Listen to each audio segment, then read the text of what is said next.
কেমন আছেন সবাই? আশা করি সবাই ভালো আছেন এবং সুস্থ আছেন। আমাদের বাচ্চাদের চ্যানেলে নতুন হয়ে থাকলে সাবস্ক্রাইব করে পাশে থাকা বেল আইকনে ক্লিক করে দেবেন। ধন্যবাদ। গল্পটা শোনার পর লাইক, কমেন্ট ও শেয়ার করে সবাইকে দেখার সুযোগ করে দেবেন। আর আপনারা কেমন ধরনের রোমান্টিক ভালোবাসার গল্প শুনতে চান সেটা কমেন্ট করে জানাতে ভুলবেন না।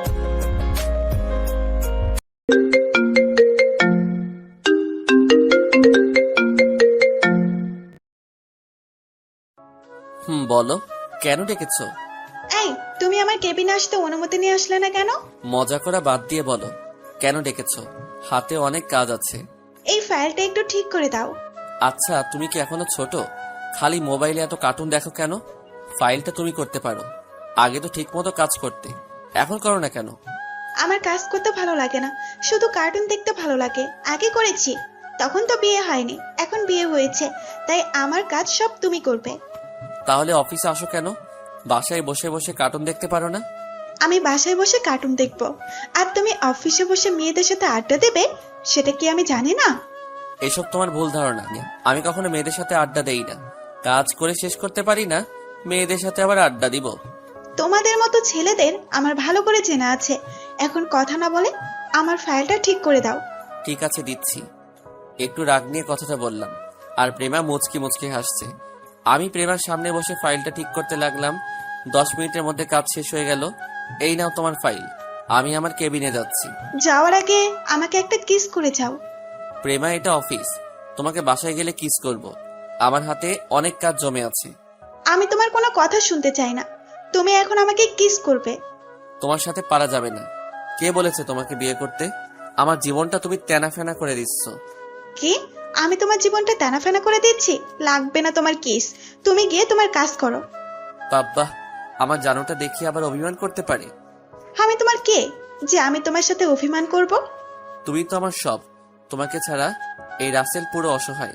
চেয়ার থেকে উঠে গিয়ে প্রেমাকে পিছন থেকে জড়িয়ে ধরে কথাটা বললাম। তখন প্রেমা বলল, যদি তাই হতাম তাহলে আমার সব আবদার পূরণ করতে।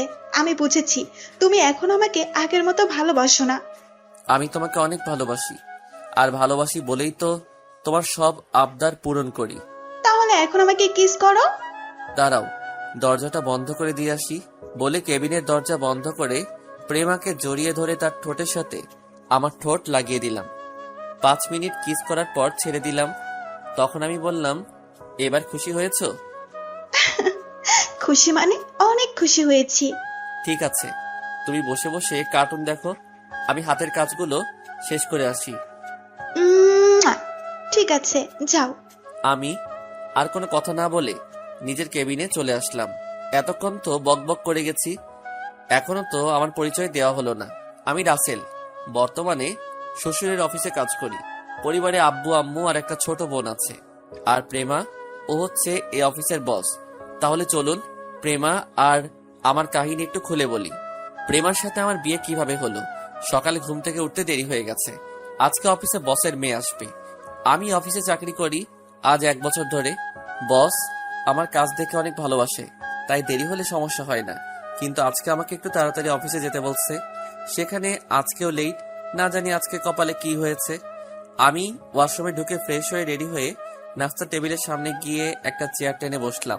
তখন আমি রাইসাকে বললাম, ওই, আজকে আমাকে সকালে ডাকলি না কেন? আমি কি তোর চাকর নাকি যে প্রতিদিন তোকে ঘুম থেকে উঠিয়ে দিব?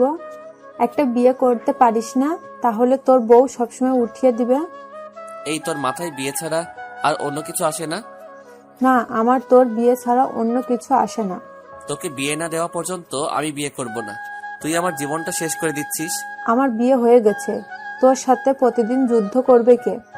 আমি তোকে বিয়ে না দেওয়া পর্যন্ত আমি বিয়ে করব না। ঠিক আছে, আমি তাড়াতাড়ি বিয়ে করে তোকে বিয়ে দিয়ে এই বাসা থেকে বের করব। আগে বিয়ে করে দেখা, তারপর আমার কথা বলিস। এই, তোরা কি সারাদিন ঝগড়া করবি? এখনো কি তোরা ছোট আছিস? আমার কি দোষ? তোমার মেয়ে তো আমার সাথে সবসময় ঝগড়া করে। কি? আমি তোর সাথে প্রতিদিন ঝগড়া করি নাকি তুই আমার সাথে করিস? এই, তোরা থামবি? আজকে তোর বাবা বাজার থেকে আসুক, তোদের একটা ব্যবস্থা করতে বলবো। আমি তোদের 2 ভাই বোনের জ্বালায় বাঁচি না। তুমি যা খুশি করো, আগে আমাকে নাস্তা দাও। এমনি আজকে অফিসে লেট হয়ে গেছে, তার উপর আজকে বসের মেয়ে অফিসে বসবে। এটা কি তোর আজকে নতুন নাকি? তুই তো প্রতিদিন সকালে দেরি করে উঠিস। আমি কি করব? আমার যে প্রচুর ঘুম, তাই সকাল সকাল উঠতে পারি না। তাহলে একটা বিয়ে করতে পারিস না? তোর বউ তোকে প্রতিদিন ঠেকে তুলে দিবে। আম্মু, তুমিও ওই খাচ্চনির মতো শুরু করছো? আগে ওটাকে বাসা থেকে বের করো, তারপর আমি বিয়ে করব। আমি খাচ্ছনি? তুই বিড়াল ছাগল। শুরু আরো আছে, সব হচ্ছিস তুই। আর রাসেল, তোর আজকে না অফিসে লেট হয়ে গেছে? তাড়াতাড়ি নাস্তা করে অফিসে যা। আমি মনে মনে রাইসাকে স্বাধীন করলাম। আপনারা আবার ওকে বলে দিয়েন না, তা না হলে আমার অবস্থা খারাপ করে ছাড়বে। নাস্তা শেষ করে বাসার বাইরে এসে বাইক নিয়ে অফিসে যেতে লাগলাম। ও, আপনাদের তো রাইসার ব্যাপারে বললাম না। রাইসা এবার মাস্টার্স শেষ করছে, তাই বাসায় বসে থাকে। বিয়ের জন্য অনেক জায়গা থেকেই আসে, কিন্তু তার এক কথা, আমাকে বিয়ে না দেওয়া পর্যন্ত সে বিয়ে করবে না। তাই ওর বিয়েটাও হচ্ছে না। যত জায়গা থেকে বিয়ের জন্য আসে, রাইসা কিছু একটা বাহানা ধরে সবকিছু শেষ করে দেয়। আপনাদের সাথে কথা বলতে বলতে অফিসে চলে আসলাম। গেট দিয়ে ঢুকে বাইকটা পার্কিং করে অফিসের ভিতরে চলে গেলাম। নিজের কেবিনে বসতে না বসতেই পিয়ন শালা এসে বলল, স্যার, ম্যাম আপনাকে ওনার কেবিনে দেখা করতে বলেছে। ঠিক আছে, তুমি যাও, আমি আসছি। পিয়ন আর কোনো কথা না বলে চলে গেল। আমি দোয়া দরুদ পড়তে পড়তে ম্যামের কেবিনের সামনে গিয়ে বললাম, ভিতরে আসতে পারি ম্যাম? আসুন। আমি ভিতরে ঢুকে দেখি ম্যাম অপর দিকে চেয়ার ঘুরিয়ে বসে আছে। তখন আমি বললাম, ম্যাম আপনি আমাকে ডেকেছেন? এখন কয়টা বাজে? ম্যাম 10টা বাজে। আপনার অফিস কয়টায়? জি ম্যাম, সকাল 9টায়। তো অফিসে আসতে এত লেট কেন? প্রায় 1 ঘন্টা লেট। আপনাকে কি চেহারা দেখে বেতন দেওয়া হবে? আসলে ম্যাম ঘুম থেকে উঠতে দেরি হয়ে গেছে। আজকে সকালে আমাকে কেউ ঘুম থেকে ডেকে তুলে নাই, তাই লেট হয়ে গেছে। আপনি যে এরকম লেট করে অফিসে আসেন, আব্বু আপনাকে কিছু বলে না? উনি আমাকে কিছু বলে না, কারণ আমার কাজ শেষ করেই আমি বাসায় যাই। আর উনি আমার কাজ দেখে অনেক খুশি হয় এবং আমাকে অনেক ভালোবাসেন। তখন তো আব্বু অফিসে ছিল, তাই আপনাকে কিছু বলে নাই। এখন থেকে আমি অফিস দেখাশোনা করব। আজকের পর থেকে যদি কোনোদিন আপনার অফিসে আসতে লেট হয়, তাহলে আপনার বেতন থেকে টাকা কেটে নেওয়া হবে। ঠিক আছে ম্যাম, আজকের পর থেকে আর দেরি হবে না। আগামীকাল থেকে ঠিক টাইমে আসবো। ঠিক আছে, আপনি এখন আসতে পারেন। Okay ma'am. আমি আর কোনো কথা না বলে ম্যামের রুম থেকে বেরিয়ে আসলাম। আসার সময় ম্যামের 14 গোষ্ঠী উদ্ধার করলাম। আবার মনে মনে বললাম, ম্যাম তো ঠিকই বলেছে, এভাবে লেট করে অফিসে আসলে কোনো অফিসেই আমাকে চাকরি দিবে না। না, কালকে থেকে ঠিক টাইমে আসতে হবে। আর কিছু না ভেবে নিজের কাজগুলো করতে লাগলাম। হঠাৎ রাফি আসলো আমার কেবিনে। রাফি হচ্ছে আমার কলেজ ফ্রেন্ড, দুজনে এই অফিসে চাকরি করি। তখন রাফি বলল, কিরে, ম্যামের কেবিনে এতক্ষণ কি করছিস? কি আর করব, ম্যাম আমাকে কিছুক্ষণ হেদায়েত করলো। ঠিকই করেছেন, তুই ঠিক টাইমে অফিসে আসিস না কেন? আগে তো ম্যামের আব্বু ছিল, এখন তার মেয়ে অফিস দেখাশোনা করবে। আগের মতো দেরি করে আসা যাবে না। ঠিক বলেছিস। আচ্ছা, তুই কি ম্যামের চেহারা দেখেছিস? দেখেছি। কেন বলতো, তুই দেখিসনি? দেখলে কি তোকে জিজ্ঞেস করতাম? শালি চেয়ার ঘুরিয়ে আমাকে বাসন দিছে। তুই জানিস ম্যাম দেখতে অনেক সুন্দর। যদি ওর মতো মেয়ের সাথে প্রেম করতে পারতাম। তাহলে রিয়াকে গিয়ে বলবো রাফি তোকে এখন আর ভালোবাসে না, এখন অফিসের ম্যামের দিকে নজর দিচ্ছে। না ভাই, তোর দোহাই লাগে, এমন কাজ ভুলেও করিস না। রিয়া আমাকে কাঁচা খেয়ে ফেলবে। আমি তো তোর সাথে মজা করছি। এখন কথা না বলে নিজের কাজ কর গিয়ে। রাফি আর কোনো কথা না বলে তার কেবিনে চলে গেল। আসলে রিয়া হচ্ছে রাফির গার্লফ্রেন্ডের নাম। রাফি আর রিয়া দুজন দুজনকে কলেজ লাইফ থেকে ভালোবাসে। রিয়া রাফিকে সবসময় চোখে চোখে রাখে, তাই রাফি রিয়ার কথা শুনে ভয় পায়। কলেজ লাইফে আমিও অনেক মেয়ের প্রপোজ পেয়েছি, কিন্তু মনের মতো কাউকে পাইনি। তাই কোনো মেয়ের সাথে আজ পর্যন্ত প্রেম করি নাই। কিন্তু কলেজের একটা মেয়ে আমাকে অনেকবার প্রপোজ করছে, কিন্তু আমি রাজি হইনি, কারণ মেয়েটা ছিল বড়লোক বাবার মেয়ে। তার নাম ছিল প্রেমা। তখন আমার বাবা একটা অফিসে চাকরি করত। তার বাবা আমার সাথে কখনো রাজি হবে না বিয়ে দিতে, তাই সবসময় তাকে এড়িয়ে চলছি। তো যাই হোক, আপনাদের সাথে কথা বলতে বলতে দুপুরের লাঞ্চের টাইম হয়ে গেছে। আমি হাতের কাজ রেখে রাফিকে নিয়ে ক্যান্টিনে চলে গেলাম। দুজনে খাবার খেয়ে কেবিনে চলে আসলাম। তখন পিয়ন আমার কেবিনে আসলো। স্যার, ম্যাম আপনাকে ওনার কেবিনে যেতে বলেছে। কেন যেতে বলছে আপনি কি জানেন? না স্যার, শুধু বলেছে আপনাকে গিয়ে বলতে। ঠিক আছে, আপনি যান। পিয়ন আমার কেবিন থেকে বেরিয়ে গেল। আমি বসা থেকে উঠে ম্যামের কেবিনের সামনে গিয়ে বললাম, ম্যাম ভিতরে আসতে পারি? আসুন। আমি ভিতরে ঢুকে দেখি ম্যাম আবার চেয়ার ঘুরিয়ে বসে আছে। তখন আমি বললাম, ম্যাম আমাকে আপনি ডেকেছেন? ঠেকেছি। আপনি দুপুরে লাঞ্চ করেছেন? জি ম্যাম। খাবার খেয়ে নিজের কেবিনে বসতে বসতেই পিয়ন এসে বলল, আপনি আমাকে ডেকেছেন? ও ঠিক আছে, আপনি এখন আসতে পারেন। এটা বলার জন্য ডেকে পাঠিয়েছি। ও আচ্ছা, তাহলে আমি আসি। হুম। আমি আর কোনো কথা না বলে ম্যামের কেবিন থেকে বেরিয়ে নিজের কেবিনে চলে আসলাম। শালি আমাকে এই কথা বলার জন্য ডেকে পাঠিয়েছে, আমার খাবারগুলো হজম হতে দিল না।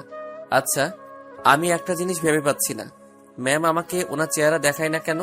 ম্যাম কি লজ্জা পায়? না না, আমি কি ভাবছি, রাফি তো বলল ম্যামের চেহারা দেখছে, তাহলে আমাকে দেখাচ্ছে না কেন? দূর, না দেখালে নাই, আমি আমার কাজ করতে থাকি। কিন্তু ম্যামের গলার কণ্ঠ আমার কেমন জানি চেনা চেনা লাগছে। আর কিছু ভাবতে পারছি না, নিজের কাজে মন দেই। তারপর নিজের কাজে মন দিলাম। বিকেলে অফিস ছুটি হওয়ার পর বাহিরে চলে আসলাম। রাফিকে বিদায় দিয়ে বাইক নিয়ে সোজা বাসায় যেতে লাগলাম। হঠাৎ রাস্তায় এক বন্ধুর সাথে দেখা হয়, তার সাথে কিছুক্ষণ কথা বলে বাসায় চলে আসি। কলিং বেল চাপ দেওয়ার পর রাইসা এসে দরজা খুলে দিল। কিরে, তোর অফিস থেকে আসতে দেরি হলো কেন? আর বলিস না, আসার সময় রাস্তার পাশে দেখি হালিম বিক্রি করে, দেখে লোভ সামলাতে পারলাম না, তাই বসে 2 ভাটি খেয়ে আসলাম। তুই একা একা খেলে, আমার জন্য নিয়ে আসলি না কেন? আমাকে পাগলা কুকুরে কামড় দিচ্ছে, তোর জন্য হালিম আনতে যাব? তুই আম্মুর কাছে প্রতিদিন আমাকে বকা শোনাস। আরে এটা শয়তানি করি, তুই কি বুঝিস না আমি চলে গেলে তোর সাথে কেউ দুষ্টামি করবে না? কথাটা রাইসা মন খারাপ করে বলছে। আমি ওর মন খারাপ করা দেখে তার জন্য যে হালিম এনেছি তা ওর সামনে ধরে বললাম, এই পাগলি বোন আমার, তোর এই ভাই কি কখনো তোকে ছাড়া কিছু খেয়েছে? তুই জানিস না তোর এই ভাই অনেক ভালোবাসে? রাইসা আমার কথা শুনে জড়িয়ে ধরে কান্না করে দিল। তখন রাইসা বলল, ভাইয়া তুই আমাকে এত ভালোবাসিস? রে পাগলি, তোর সাথে তো আমি ইচ্ছে করে দুষ্টুমি করি। ঠিক আছে, এখন ভিতরে আয়। আর কোনো কথা না বলে ভিতরে ঢুকে নিজের রুমে চলে গেলাম। ওয়াশরুমে ঢুকে ফ্রেশ হয়ে বিছানায় শুয়ে মোবাইল টিপতে লাগলাম। আসলে ওই বন্ধুর সাথে কথা বলে আসার সময় হালিম দেখে লোভ সামলাতে পারি নাই, তাই আমি 2 বাটি খেয়ে রাইসার জন্য 2 বাটি নিয়ে আসলাম। আব্বু আম্মু আবার হালিম খায় না, আমার আর রাইসার হালিম অনেক পছন্দ। তো যাই হোক, রাতে সবার সাথে খাবার খেয়ে রুমে চলে আসলাম। বিছানায় শুয়ে মোবাইল টিপতে গেলে ম্যামের কথাগুলো মনে পড়ে যায়। মোবাইলে অ্যালার্ম দিয়ে রাখলাম, তাই আর মোবাইল না টিপে ঘুমিয়ে পড়লাম। সকালে ঘুম থেকে তাড়াতাড়ি উঠে গেলাম। ঘড়ির দিকে তাকিয়ে দেখি মাত্র 7টা বাজে। এখনো অফিসের টাইম 2 ঘন্টা বাকি আছে। বিছানায় থেকে নেমে ওয়াশরুমে ঢুকে ফ্রেশ হয়ে একটা জামা গায়ে দিয়ে নিচে আসলাম। তখন আব্বু আম্মু এবং রাইসা আমার দিকে কেমন চোখে যেন তাকিয়ে আছে। আমি তো কিছুই বুঝতে পারছি না। তোমরা সবাই আমার দিকে এভাবে তাকিয়ে আছো কেন? আমি কি কোনো এলিয়েন নাকি? বাবা তোর কিছু হয়েছে? শরীর খারাপ নাকি? এ কথা বললে কেন? আমি তো ঠিকই আছি। মানে আম্মু বলতে চাচ্ছে সূর্য আজকে কোন দিকে উঠেছে। কেন? প্রতিদিন যেদিকে উঠে আজকেও সেদিকে উঠেছে। রাইসা, আমার মনে হয় রাসেলের কিছু হয়েছে। যে ছেলেকে সকালে এত ডাকার পরে ওঠে না, সে ছেলে আজকে এত সকাল সকাল কিভাবে উঠলো? আমি কি সকাল সকাল উঠতে পারি না? সেটা তো আমরা আজ 1 বছর ধরে দেখে আসছি। আরে অফিসের ম্যাম অনেক কড়া, গতকাল আমাকে যে ভাষণ দিছে, তাই সকাল সকাল ঘুম থেকে উঠে গেলাম। ম্যামের আব্বু হলে কোনো সমস্যা ছিল না, কিন্তু বসের মেয়ের অনেক রাগ। এবার ঠিক হয়েছে, এখন দেখ দেরি করে অফিসে গেলে তোর ম্যামের ঝাড়ি খেতে হবে। ঠিক কি বলছিস? আম্মু নাস্তা কি হয়েছে? এখনো হয়নি? তোরা বসে গল্প কর, 8 ঘন্টার মধ্যে হয়ে যাবে। ঠিক আছে বলে আমি সোফায় গিয়ে বসলাম। তখন রাইসা আমার পাশে বসে বলল, ভাইয়া তোর ম্যাম দেখতে কেমন রে? আমি এখনো ম্যামের চেহারা দেখি নাই। যে সময় আমাকে কেবিনে ডাকবে তখন ম্যাম চেয়ার ঘুরিয়ে আমার সাথে কথা বলে। এভাবে কথা বলে কেন? বাকিদের সাথে কি এভাবে কথা বলে? না, শুধু আমার সাথে এভাবে কথা বলে। তাহলে আমার মনে হয় এখানে কোনো কারণ আছে। অফিসে সবার সাথে সামনাসামনি কথা বলে, তোর সাথে চেয়ার ঘুরিয়ে কথা বলে কেন? সেটা আমি বলতে পারবো না, দেখি সামনে কি হয়। মাত্র তো প্রথম দিন এমন করছে, কোনো একদিন তো অবশ্যই দেখতে পাবো। তারপর আমি আর রাইসা আরো কিছুক্ষণ কথা বললাম। কিছুক্ষণ পর আম্মু টেবিলে নাস্তা নিয়ে আসলো। সবার সাথে নাস্তা করে রুমে এসে রেডি হয়ে বাসা থেকে বেরিয়ে বাইক নিয়ে অফিসে চলে আসলাম। বাইকটা পার্কিং করে অফিসের ভিতরে ঢুকে নিজের কেবিনে চলে আসলাম। আজকে 20 মিনিট আগে অফিসে চলে আসলাম। আমি বসে বসে মোবাইল টিপতে লাগলাম। অফিসের সবাই আস্তে আস্তে আসা শুরু করলো। কিছুক্ষণ পর রাফি অফিসের ভিতরে ঢুকে আমাকে দেখে কেবিনে আসলো। তখন রাফি বলল, কিরে, তুই কি রাসেল নাকি অন্য কেউ? আমি রাসেল না, রাসেলের ফটোকপি। আমার তো তাই মনে হয়। আজ 1 বছর পর তুই অফিসে আগে এসেছিস। কি করব বল, শালার ঘুমের কারণে ঠিক টাইমে আসতে পারি না। ঠিক আছে, চল দুজনে কফি খেয়ে আসি। কফি খেয়ে এসে কাজ করব। ঠিক আছে চল। আমি আর রাফি কেবিন থেকে বেরিয়ে ক্যান্টিনে চলে গেলাম। দুজনে 2টা কফি খেয়ে অফিসে চলে আসলাম। রাফি ওর কেবিনে চলে গেল। আমি আমার কেবিনে বসে কাজ করতে লাগলাম। কাজ করতে করতে দুপুরের লাঞ্চের টাইম হয়ে গেছে। কিন্তু অবাক করার বিষয় হলো, আজকে ম্যাম আমাকে তার কেবিনে ডাকে নাই। মনে হয় টাইম মতো আসার কারণে ডাকে নাই। আর ডাকে নাই ভালোই করছে, তা না হলে আমাকে কিছুক্ষণ ভাষণ দিত। এই যা, শালির কথা বলতে না বলতেই পিয়ন এসে বলল, স্যার, ম্যাম আপনাকে ওনার কেবিনে ডাকছে। এখন তো দুপুরে লাঞ্চের টাইম, আমি এখন খাবার খেতে যাব। আমাকে বলে লাভ নেই, ম্যামের কাছে গিয়ে বলেন আপনাকে তাড়াতাড়ি যেতে বলেছে। এ কথা বলে পিয়ন কেবিন থেকে বেরিয়ে গেল। এখন লাঞ্চের টাইমে কেন ডাকলো? আবার অনেক খিদেও লাগছে, মনে কয় শালির মাথা ফাটিয়ে দেই। আমি কেবিন থেকে বেরিয়ে ম্যামের কেবিনের সামনে গিয়ে বললাম, ম্যাম ভিতরে আসতে পারি? আসুন। আমি ভিতরে গিয়ে দেখি ম্যাম আগের মতো চেয়ারে ঘুরিয়ে বসে আছে। ম্যাম আমাকে কেন ডেকেছেন? এখন তো দুপুরের লাঞ্চের টাইম। আপনি আজকে আমার সাথে লাঞ্চ করবেন, তাই কেবিনে আসতে বললাম। আপনি আমার সাথে কিভাবে খাবার খাবেন? আপনি তো আপনার চেহারা এখনো পর্যন্ত আমাকে দেখান নাই। আমার চেহারা দেখলে আপনি চেয়ার থেকে উঠে দাঁড়িয়ে যাবেন, কারণ আপনি আমাকে ভালো করে চেনেন। আমি আপনাকে চিনি মানে? কে আপনি? মনে করে দেখেন তো, কলেজে আপনাকে প্রতিদিন একটা মেয়ে প্রপোজ করতো, কিন্তু আপনি রাজি হতেন না। আপনি প্রেমার কথা বলছেন? কিন্তু আপনি ওকে চিনেন কিভাবে? আপনি সেটা পরে জানতে পারবেন। এখন বলেন, প্রেমার প্রপোজে রাজি হতেন না কেন? সে কি দেখতে খারাপ? আসলে ম্যাম, প্রেমা মেয়েটাকে আমারও অনেক পছন্দ, কিন্তু সে ছিল বড়লোক বাবার একমাত্র মেয়ে। আমার বাবা ছিল সাধারণ একটা অফিসের কর্মচারী। প্রেমার বাবা কখনো আমাদের সম্পর্ক মেনে নিবে না, তাই প্রেমা যতবার প্রপোজ করত আমি তাকে ফিরিয়ে দিতাম। তোমার বাবা অফিসের কর্মচারী তো কি হয়েছে? উনি কি মানুষ না? টাকা পয়সা দিয়ে কখনো ভালোবাসা হয় না, দুজনেই দুই মনের মিল থাকতে হয়, ভালোবাসা হয়। সেটা ঠিক আছে, কিন্তু প্রেমার বাবা কখনো মানবে না।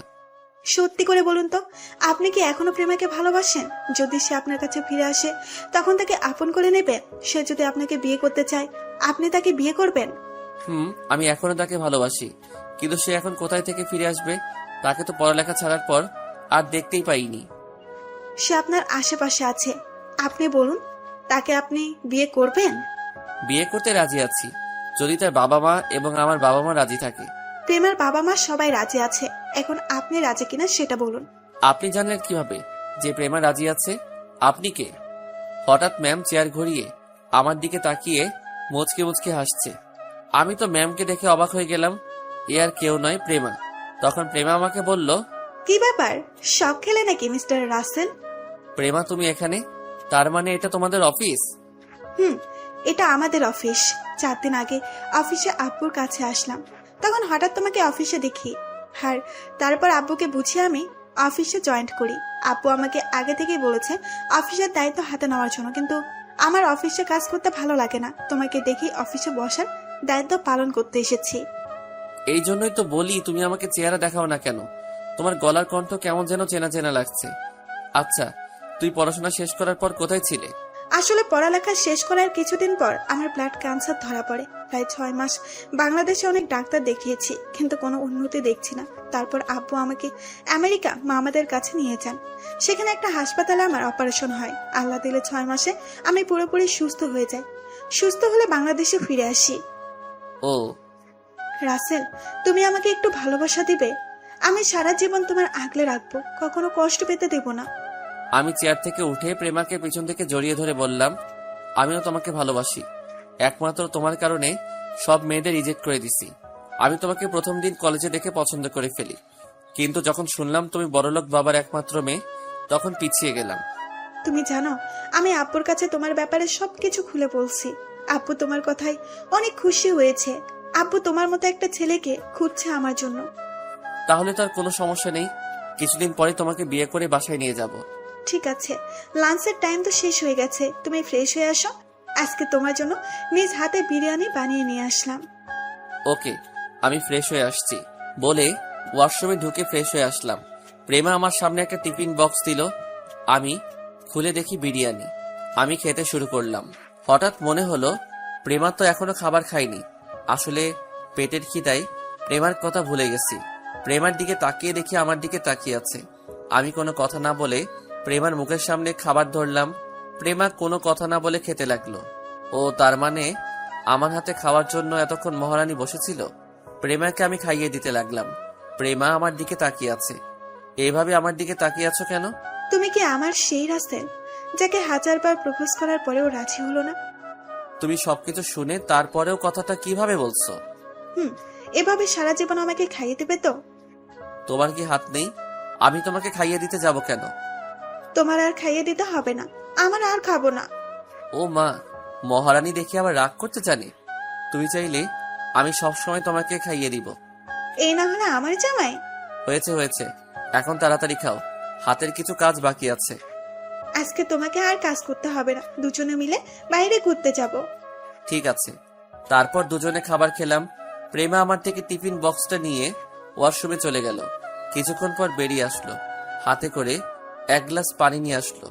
আমার হাতটা ধুয়ে দিল। তারপর প্রেমার ওড়না দিয়ে মুখ মুছে দিল। তারপর কিছুক্ষণ রেস্ট নিয়ে প্রেমা আর আমি অফিস থেকে বেরিয়ে বাইক নিয়ে ঘুরতে গেলাম। প্রেমা আমাকে পিছন থেকে জড়িয়ে ধরে আছে। রাত 9টার সময় বাসায় ফিরে আসলাম। প্রেমাকে তাদের বাসার সামনে নামিয়ে দিয়ে আমার বাসায় চলে আসলাম। দেখতে দেখতে আমাদের বিয়েটা হয়ে গেল। 2 ফ্যামিলি মিলে আমাদের বিয়ের দিন তারিখ ঠিক করলো। তারপর বিয়েটা হয়ে গেল। বিয়ের 1 মাস পর থেকে প্রেমা অফিসে বসে। এতে আব্বু আম্মু কিছু বলে না। তারা চায় আমি আর প্রেমা মিলে অফিসটা চালাই। এরপর থেকে প্রেমা অফিসে বসের দায়িত্ব পালন করে, কিন্তু তার সব কাজ আমার হাতে করায়। প্রেমা সারাদিন অফিসে বসে ছোট বাচ্চাদের মতো কার্টুন দেখে।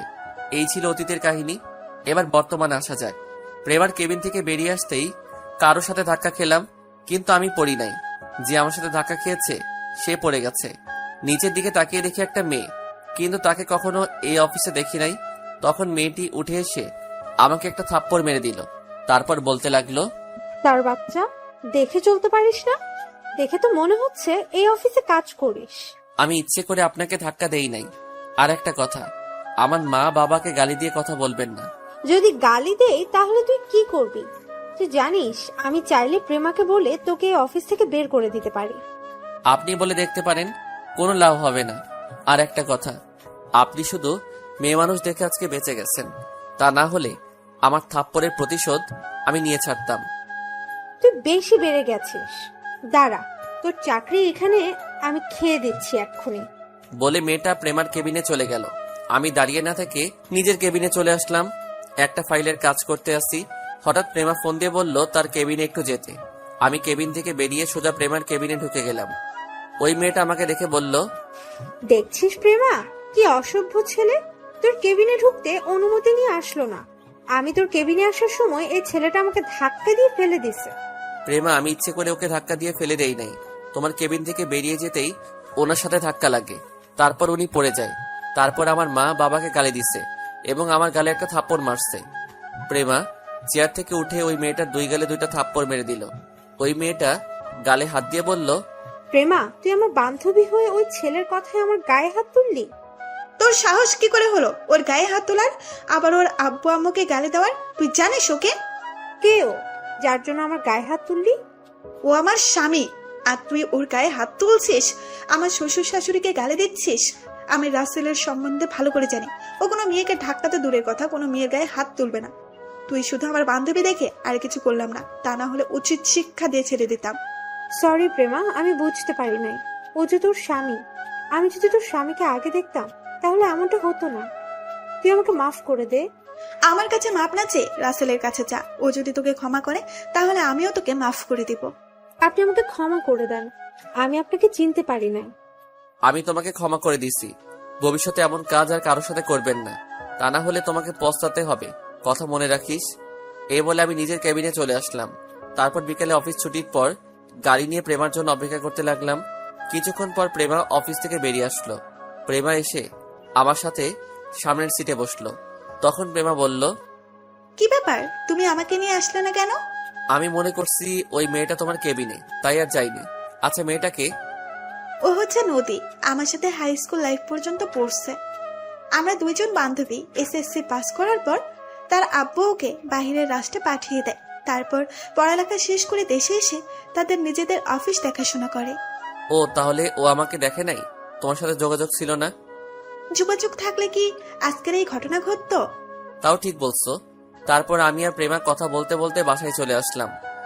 আপনাদের একটা কথা বলে রাখি, প্রেমা বাসায় আসলে আব্বু আম্মু সেবা যত্ন করা শুরু করে। বাসায় এসে কলিং বেল চাপ দিলাম। কিছুক্ষণ পর আম্মু এসে দরজা খুলে দিল। আমাদের দেখে আম্মু বলল, কিরে তোরা এসেছিস? আম্মু, আম্মু তুমি দুপুরে ওষুধ ঠিক মতো খেয়েছো? খেয়েছি, আর আল্লাহ দিলে আমি এখন ভালো আছি। আমাকে নিয়ে তোর চিন্তা করতে হবে না। ঠিক আছে, এখন বলো আব্বু কোথায়? তোর আব্বু রুমে বসে কফি খাচ্ছে আর পেপার পড়ছে। ঠিক আছে রাসেল, তুমি রুমে যাও, আমি আব্বুকে দেখে আসছি। ঠিক আছে যাও। আমি আর কোনো কথা না বলে রুমে চলে আসলাম। প্রেমা আব্বুর রুমে চলে গেল। এবার দেখছেন প্রেমা বাসায় আসলে কি করে। আমি ওয়াশরুমে ঢুকে ফ্রেশ হয়ে বিছানায় শুয়ে মোবাইল টিপতে লাগলাম। রাতে সবার সাথে খাবার খেয়ে আমি রুমে চলে আসলাম। প্রেমা আব্বু আম্মুকে ওষুধ খাইয়ে দিয়ে আসবে, আর রাইসা তার এক বান্ধবীর বিয়েতে গেছে, তাই ওর কথা বললাম না। কিছুক্ষণ পর প্রেমা রুমে ঢুকে দরজা লাগিয়ে বিছানায় এসে আমাকে জড়িয়ে ধরলো। এই, আমি মা হতে চাই। আব্বু আম্মুর অনেক শখ দাদা দাদি ডাক শোনার। আগে রাইসার বিয়েটা হয়ে যাক, তারপর সব হবে। আমি তোমার কথা শুনতে চাই না, আমি বলছি মা হব। এখন তুমি ছেলে মেয়ে লালন পালন করতে পারবে? আমি পারবো, তুমি আমাকে একটা তোমার মতো ছেলে দাও। ঠিক আছে, কিছুদিন অপেক্ষা করো, তারপর তোমার সব আবদার পূরণ করব। ওকে, এখন আমাকে একটা কিস করো। ঠিক আছে, করছি। আমি প্রেমাকে জড়িয়ে ধরে তার ঠোঁটের সাথে ঠোঁট লাগিয়ে দিলাম। প্রায় 5 মিনিট পর ছেড়ে দিয়ে দুজন দুজনকে জড়িয়ে ধরে শুয়ে পড়লাম। আজ 5 দিন পর আমি রাতের খাবারকে রুমে শুয়ে মোবাইল টিপতে আসি। হঠাৎ রাইসা আমার রুমে আসলো। তখন আমি রাইসাকে দেখে বললাম, কি রে রাইসা, তুই আমার রুমে, কিছু বলবি? রাইসা আমার পাশে বসে বলল, আসলে ভাই কলেজ লাইফ থেকে একটা ছেলের নাম রনি আমাকে ভালোবাসে, কিন্তু আমি তাকে ফিরিয়ে দিই। আমি তাকে বলছি আমি তাকে ভালোবাসতে পারবো না, কিন্তু সে আমাকে প্রতিদিন ভালোবাসার কথা বলে। আমার বান্ধবীর বিয়েতে রনি এসে আমাকে ভালোবাসার কথা বলেছে। ছেলেটা কেমন, ভালো নাকি খারাপ? ভাইয়া ছেলেটা অনেক ভালো, আমার সাথে কখনো খারাপ কিছু করে নাই, শুধু ভালোবাসার কথা বলে। তোর কি রনিকে পছন্দ হয়? ছেলেটাকে পছন্দ হয়, কিন্তু আমি ভালোবাসা বিশ্বাস করি না। আমি ওকে বলছি আমার বাসায় বিয়ের প্রস্তাব নিয়ে আসতে। তখন সে কি বলেছে? রনি বলেছে তার আব্বু আম্মুকে রাজি করিয়ে কালকে আমাদের বাসায় আসবে। রনি বর্তমানে কি করে? রনি এখন তাদের অফিস দেখাশোনা করে। ঠিক আছে, কালকে তাহলে আসুক, আমি সব ব্যবস্থা করছি। ঠিক আছে ভাইয়া, আব্বু আম্মুর কাছে বলতে লজ্জা লাগে, তাই তোর কাছে বলছি। সমস্যা নেই, আমি সব দেখছি, তুই রুমে যা। রাইসা আর কোনো কথা না বলে রুম থেকে বেরিয়ে গেল। আমি শুয়ে শুয়ে মোবাইল টিপতে লাগলাম। প্রেমা রুমে এসে দরজা লাগিয়ে আমাকে জড়িয়ে ধরে বলল, রাইসাকে দেখলাম রুম থেকে বেরিয়ে যেতে, কেন এসেছে রাইসা? তাহলে শোনো। তারপর রাইসা আমার সাথে কি বলেছে সবকিছু প্রেমাকে খুলে বললাম। তাহলে তো ভালোই, রাইসার বিয়ে হয়ে গেল, আমি তোমার কাছে একটা সন্তান পাবো। ঠিক আছে, দিব। তাহলে কালকে আর দুজনে অফিসে যাবো না, ম্যানেজার আঙ্কেলকে বলবো সবকিছু দেখে রাখতে। ওকে, ঠিক আছে। তারপর দুজন দুজনকে জড়িয়ে ধরে শুয়ে পড়লাম। এবার আপনাদের একটা কথা বলি, আমার আর প্রেমার বিয়ের পর এখনো প্রেমার সাথে গভীরে যাইনি, কারণ বিয়ের 2 দিন আগে থেকে আম্মু অসুস্থ হয়ে পড়ে। তাই বাসর রাতে প্রেমাকে বলেছি আম্মু সুস্থ না হওয়া পর্যন্ত আমরা গভীরে যাব না। প্রেমাও আমার সাথে একমত দিছে। এরপর আমাদের মাঝে কিছুই হয়নি। সব মেয়েরা চায় স্বামীর ভালোবাসা নিয়ে বেঁচে থাকতে, স্বামীর আদর পেতে, মা হওয়ার স্বপ্ন থাকে। কিন্তু প্রেমা আমার কথার বাহিরে একটা কথা বলে না। সে বলছে আমি যেটা বলবো সে তাই করবে। প্রেমার মতো মেয়ে বউ হিসেবে পাওয়া অনেক ভাগ্যের ব্যাপার। তো যাই হোক, পরের দিন রনি এবং তার মা বাবা আমাদের বাসায় আসলো।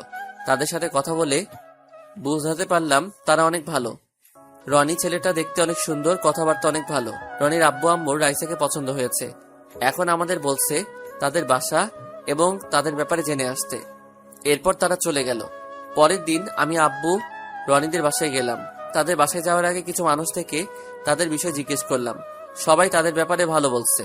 রনিদের বাসায় গিয়ে সবকিছু দেখলাম। আল্লাহ দিলে সবকিছু ঠিক আছে। রনির আব্বু আম্মুকে বলছি আমাদের বাড়িতে গিয়ে বিয়ের দিন তারিখ ঠিক করে আসতে। আজকে রাইসার গায়ে হলুদ। অফিসে সবাইকে দাওয়াত দেওয়া হয়েছে। রাফিকে বলছি রিয়াকে নিয়ে আসতে। বিয়ের সবকিছু আমার নিজের মতো করে সাজিয়েছি, কোনো কিছুর কমতি রাখি নাই। আমি কাজের লোকগুলোকে সবকিছু ঠিকঠাক ভাবে দেখিয়ে দিচ্ছি। হঠাৎ নদী আমার সামনে এসে বলল, কেমন আছেন? আমি ভালো আছি, আপনি কেমন আছেন?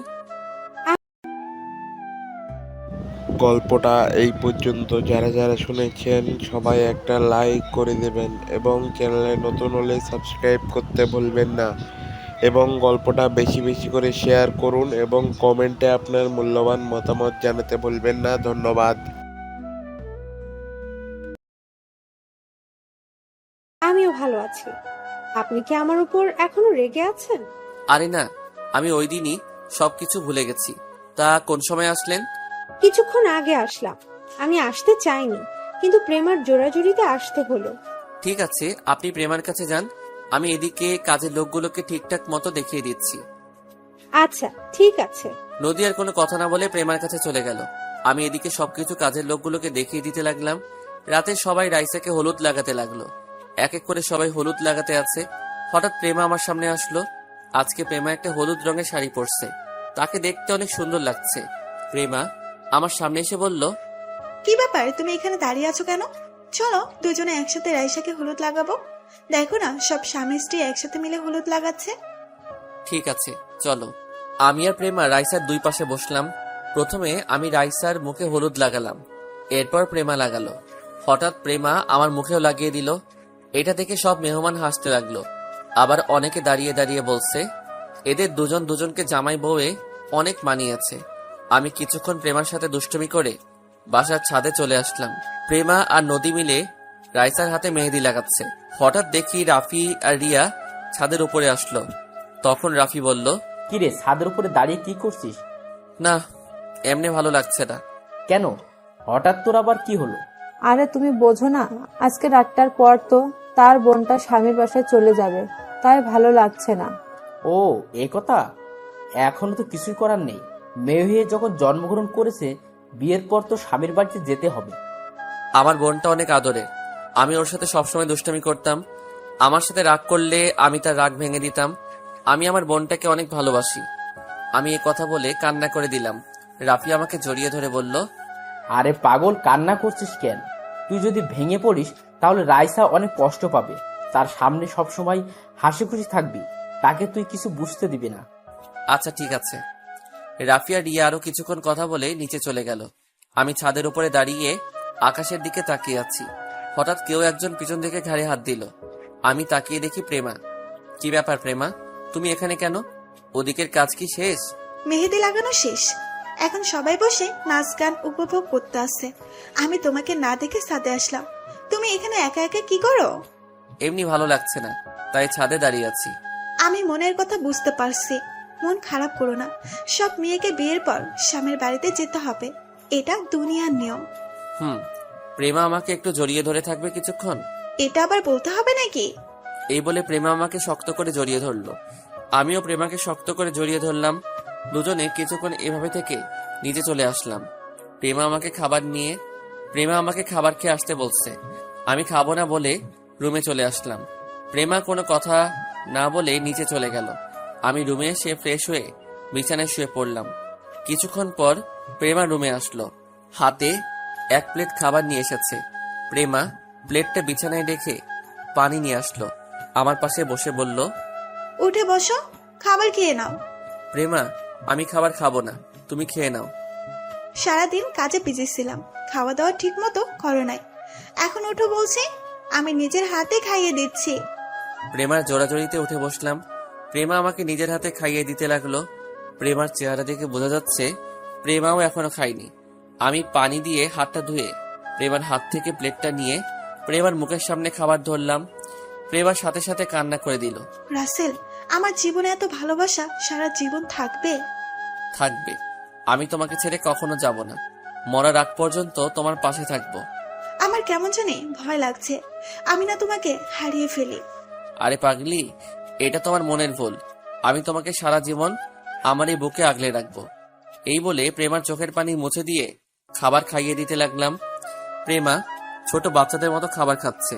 খাবার খাওয়া শেষ হলে প্রেমা প্লেট নিয়ে ওয়াশরুম থেকে পানি নিয়ে এসে আমার হাত ধুয়ে দিল, তারপর শাড়ির আঁচল দিয়ে মুখ মুছে দিল। প্রেমা প্লেটটা নিয়ে রুম থেকে বেরিয়ে গেল। কিছুক্ষণ পর রুমে চলে আসলো, বিছানায় শুয়ে আমাকে জড়িয়ে ধরলো। সবার কি খাওয়া দাওয়া হয়ে গেছে?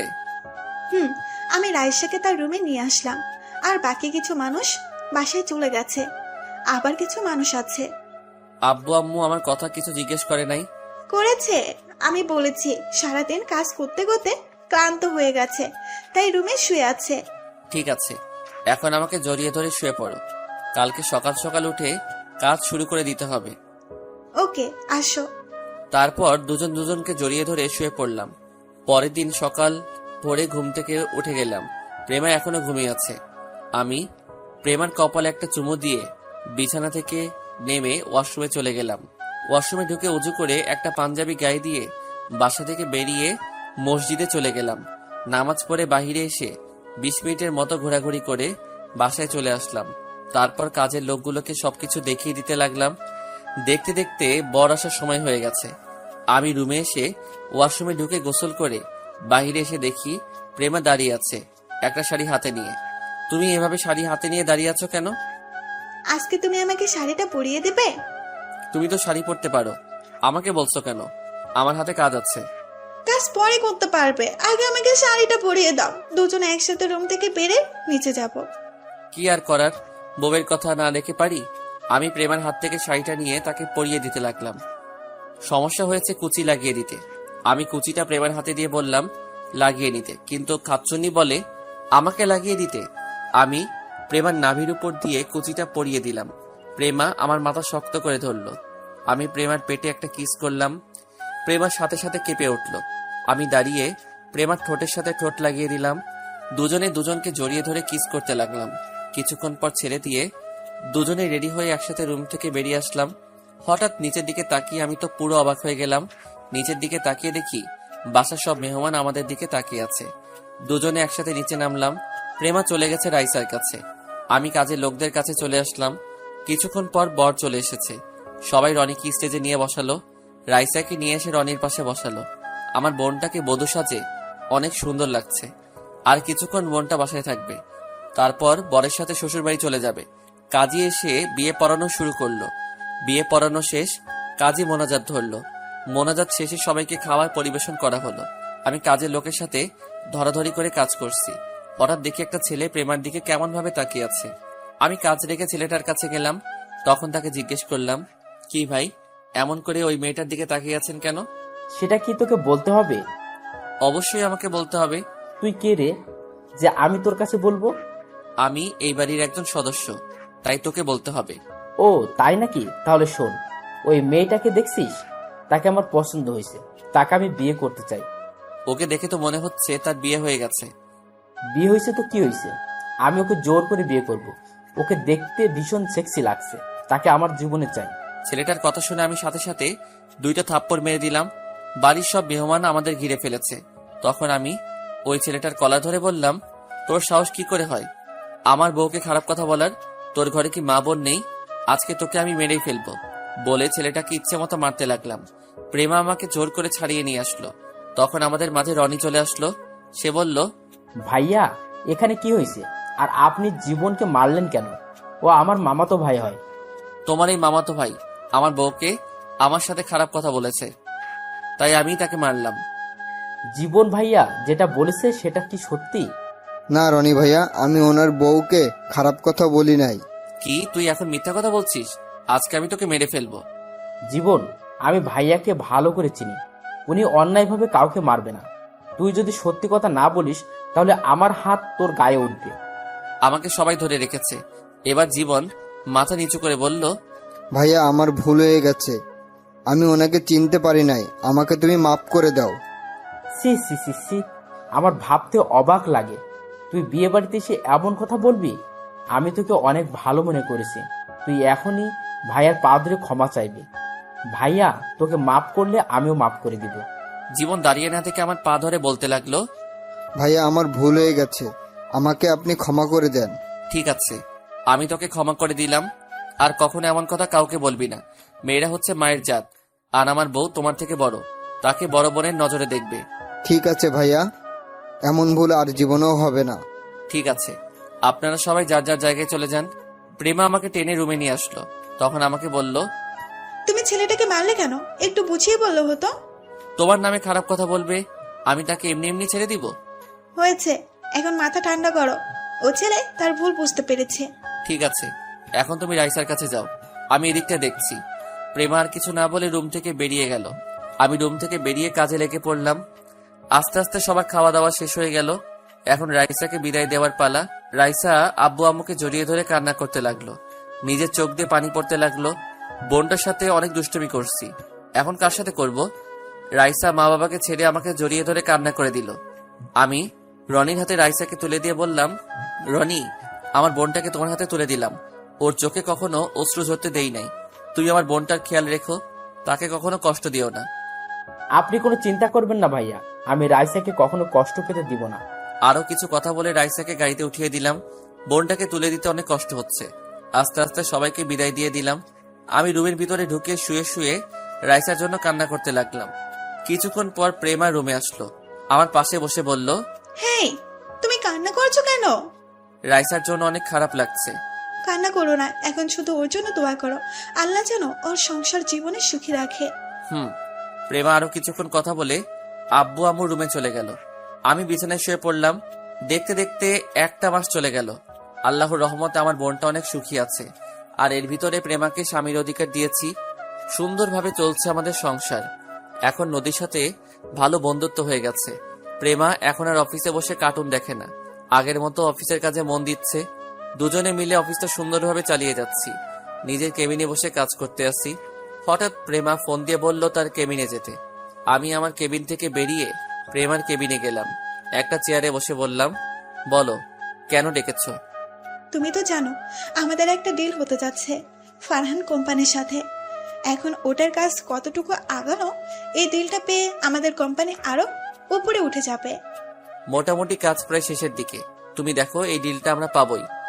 তাই যেন হয়। চলো দুজনে খাবার খেয়ে নেই, দুপুরে লাঞ্চের টাইম তো হয়ে গেছে। ঠিক আছে, আমি ফ্রেশ হয়ে আসছি বলে আমি ওয়াশরুমে ঢুকে ফ্রেশ হয়ে আসলাম। প্রেমা একটা প্লেটে খাবার দিল। আমি প্লেটটা হাতে নিয়ে প্রেমাকে খাইয়ে দিচ্ছি। এটা আজকে নতুন না, এখন প্রতিদিন আমি প্রেমাকে নিজের হাতে খাইয়ে দেই। খাওয়া দাওয়া শেষ করে প্রেমার সাথে কিছুক্ষণ কথা বলে নিজের কেবিনে চলে আসলাম। দেখতে দেখতে সেই দিনটা চলে এসেছে। আমি আর প্রেমার সব কাগজপত্র নিয়ে ফারহান কোম্পানিতে গেলাম। অনেক বড় বড় কোম্পানির মালিক এসেছে এই ডিলটার জন্য। সবাই সবার মতো উপস্থাপন করতে লাগলো। আসলে ফারহান হচ্ছে এই কোম্পানির ছেলের নাম। ফারহান ছেলেটা দেখতে অনেক হ্যান্ডসাম, যে কোনো মেয়ে তাকে দেখলে প্রেমে পড়ে যাবে। তো যাই হোক, সবার শেষে আমি দাঁড়িয়ে উপস্থাপন করতে লাগলাম। আমার উপস্থাপনা শেষে ফারহান হাততালি দিয়ে বলল, আমি আমাদের এই ডিলটা প্রেমা অফ কোম্পানিকে দিতে চাই। ওনাদের উপস্থাপনা আমার অনেক ভালো লেগেছে। ডিলটা পেয়ে আমি আর প্রেমা অনেক খুশি হয়েছি। ফারহান হলরুম থেকে বেরিয়ে যেতেই আমাদের বলেছে তার কেবিনে যেতে। আমি আর প্রেমা ফারহানের কেবিনে অনুমতি নিয়ে ঢুকলাম। দুজনে দুইটা চেয়ার টেনে বসলাম। আপনার উপস্থাপনা আমার অনেক ভালো লেগেছে। আমি চাই আপনারা নিজের মতো করে কাজটা করবেন। জি অবশ্যই। তারপর ফারহান আমাদের হাতে ডিলটা তুলে দিল। আমরা ফারহানের কেবিন থেকে বেরিয়ে অফিসের বাইরে চলে আসলাম। গাড়ি নিয়ে নিজেদের অফিসে যেতে লাগলাম। তখন প্রেমা বলল, আমাদের কোম্পানিটা এখন বাংলাদেশের টপে উঠে যাবে। ঠিক বলছো, এতদিনের পরিশ্রম বৃথা যায়নি। কথা বলতে বলতে অফিসে চলে আসলাম। দেখতে দেখতে আরো 2টা মাস চলে গেল। আমাদের কোম্পানিটা এখন বাংলাদেশের টপের মধ্যে একটা। এসবই হয়েছে আমার প্রেমার জন্য। আপনাদের আগে একটা কথা বলে রাখি, আমি বাস্তবে অফিসের কাজের সম্পর্কে তেমন জানি না, হয়তো ভুল হতে পারে। আমি পড়ালেখা বেশি করি নাই, সেটা আপনারা ক্ষমার দৃষ্টিতে দেখবেন। ধন্যবাদ সবাইকে। এবার গল্পে ফেরা যাক। আমার আর প্রেমার ভালোবাসা আগের মতো আছে। রাতে শুয়ে শুয়ে মোবাইল টিপতে আসি। কিছুক্ষণ পর প্রেমা রুমে এসে আমাকে জড়িয়ে ধরে বলল, এই, তুমি অনেক দিন হয়েছে আমাকে আদর করো না, আজকে আমাকে অনেক আদর করতে হবে। এতদিন তো কাজের চাপে তোমাকে আদর করতে পারি নাই, আজকে তোমাকে মন ভরে আদর করব। তো করো, আমি তোমার আদর সব সময় পেতে চাই। আমিও আর শুয়ে না থেকে প্রেমার ঠোঁটের সাথে ঠোঁট লাগিয়ে দিলাম। দুজন দুজনকে জড়িয়ে ধরে কিস করতে লাগলাম। তারপর আমি আস্তে আস্তে হারিয়ে গেলাম অজানা ঠিকানায়। একদিন অফিসে বসে কাজ করতে আসি। আজকে প্রেমা অফিসে আসে নাই, কারণ আজকে প্রেমা তাদের বাসায় গেছে। তার আব্বু নাকি হঠাৎ অসুস্থ হয়ে পড়ছে। আমি বলেছিলাম যাওয়ার জন্য, পরে প্রেমা বলল বেশি অসুস্থ না, ওষুধ খেলে ঠিক হয়ে যাবে। প্রেমা বিকালের মধ্যে বাসায় ফিরে আসবে। আমি আর কিছু বললাম না। হঠাৎ কেউ একজন দরজার সামনে দাঁড়িয়ে বলল, ভিতরে আসতে পারি স্যার? আমি দরজার দিকে তাকিয়ে দেখি নদী। তখন আমি বললাম, আরে আসো। তা হঠাৎ আজকে অফিসে আসলে যে? অফিসের সামনে দিয়ে যাচ্ছিলাম, তখন ভাবলাম প্রেমা আর আপনার সাথে দেখা করে যায়, কিন্তু প্রেমাকে তো দেখছি না। ওর আব্বু হঠাৎ অসুস্থ হয়ে পড়ে, তাই প্রেমা তার বাবাকে দেখতে গেছে। এই জন্য আজকে অফিসে আসে নাই। ও আচ্ছা, আপনার হাতে কি তেমন কাজ আছে? না, তেমন কোনো কাজ নেই। কেন বলো তো? তাহলে চলুন দুজনে আজকে বাহির থেকে কফি খেয়ে আসি। সেটা মন্দ না, ঠিক আছে চলো। আমি আর নদী অফিস থেকে বেরিয়ে আমার গাড়ি করে একটা কফি শপে চলে গেলাম। গাড়ি পার্কিং করে আমি আর নদী কফি শপে ঢুকলাম। দুজনে একটা টেবিলে গিয়ে বসলাম। ওয়েটারকে বললাম 2টা কফি দিতে। কিছুক্ষণ পর ওয়েটার কফি দিয়ে গেল। আমি আর নদী কফি খাচ্ছি। হঠাৎ একটা টেবিলে চোখ পড়তেই আমি পুরো অবাক হয়ে গেলাম। এ আমি কাকে দেখছি? নিজের চোখকে বিশ্বাস করতে পারছি না। এ আর কেউ না, প্রেমা। দেখি ফারহান কোম্পানির ফারহানের সাথে বসে কফি খাচ্ছে, আর দুজনে হেসে হেসে কথা বলছে। নদী এখনো দেখে নাই। আমি আর নদী কফিকে বাইরে চলে আসলাম। নদীকে বিদায় দিয়ে অফিসে চলে আসলাম। নিজের কেবিনে মনমরা হয়ে বসে আছি। হঠাৎ রাফি আমার কেবিনে আসলো। একটা চেয়ারে বসে বসে বলল, কিরে, তোকে কেমন মন ভরা লাগছে? কি হয়েছে তোর? আজকে নিজের চোখে যেটা দেখলাম সেটা আমি কখনো প্রেমার কাছে থেকে আশা করি নাই। কি হয়েছে আমাকে একটু বলতো। আজকে প্রেমার বান্ধবী নদীকে নিয়ে একটা কফি শপে কফি খাচ্ছিলাম। তখন একটা টেবিলে দেখি প্রেমা আর ফারহান দুজনে বসে কফি খাচ্ছে আর হেসে হেসে কথা বলছে। তুই কোন ফারহানের কথা বলছিস? আরে, আগে আমাদের যে ডিলটা দিয়েছে ফারহান কোম্পানির মালিক, ফারহানকে দেখলাম। তার মানে কি প্রেমা আর ফারহানের ভিতরে কিছু চলছে? ফারহান ছেলেটা দেখতে অনেক সুন্দর। প্রেমা কি তার সুন্দর চেহারা প্রেমে পড়ে গেছে? আমার মনে হয় তোর কথা ভুল হচ্ছে। আর প্রেমাকে দেখে মনে হয় না অন্য ছেলের সাথে প্রেম করবে। তুই একটাবার প্রেমার সাথে কথা বলে দেখ। তুই ঠিকই বলছিস, আমি ওর সাথে এ ব্যাপারে কথা বলবো। ঠিক আছে, মন খারাপ করিস না, এখন কাজ কর। আমি নিজের কাজ করি গিয়ে। ঠিক আছে, যা। রাফি আর কোনো কথা না বলে চলে গেল। আমি মোবাইলটা হাতে নিয়ে প্রেমাকে ফোন দিলাম। বলো। তুমি এখন কোথায় যাচ্ছ? আমি তো বাসায় যাচ্ছি। কেন বলো তো? তোমার আব্বুর কাছে অনেকক্ষণ আগে ফোন দিয়েছি। আব্বু বলছে তুমি নাকি বাসায় চলে গেছো। তাহলে এত দেরি কেন? আসলে তুমি কিছু মনে করো না, বাসায় যাবার সময় হঠাৎ ফারহানের সাথে রাস্তায় দেখা। ফারহানের চোরাচুরিতে এক কফি খেয়ে আসতে লেট হয়ে গেছে। আমাকে তো ফোন করে বলতে পারতে।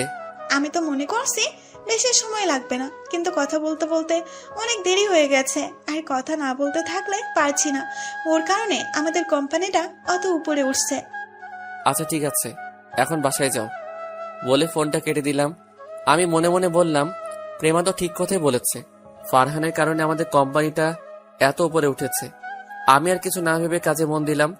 বিকেলে অফিস থেকে বাসায় গিয়ে কলিং বেল চাপ দিলাম। প্রেমা এসে দরজা খুলে দিল।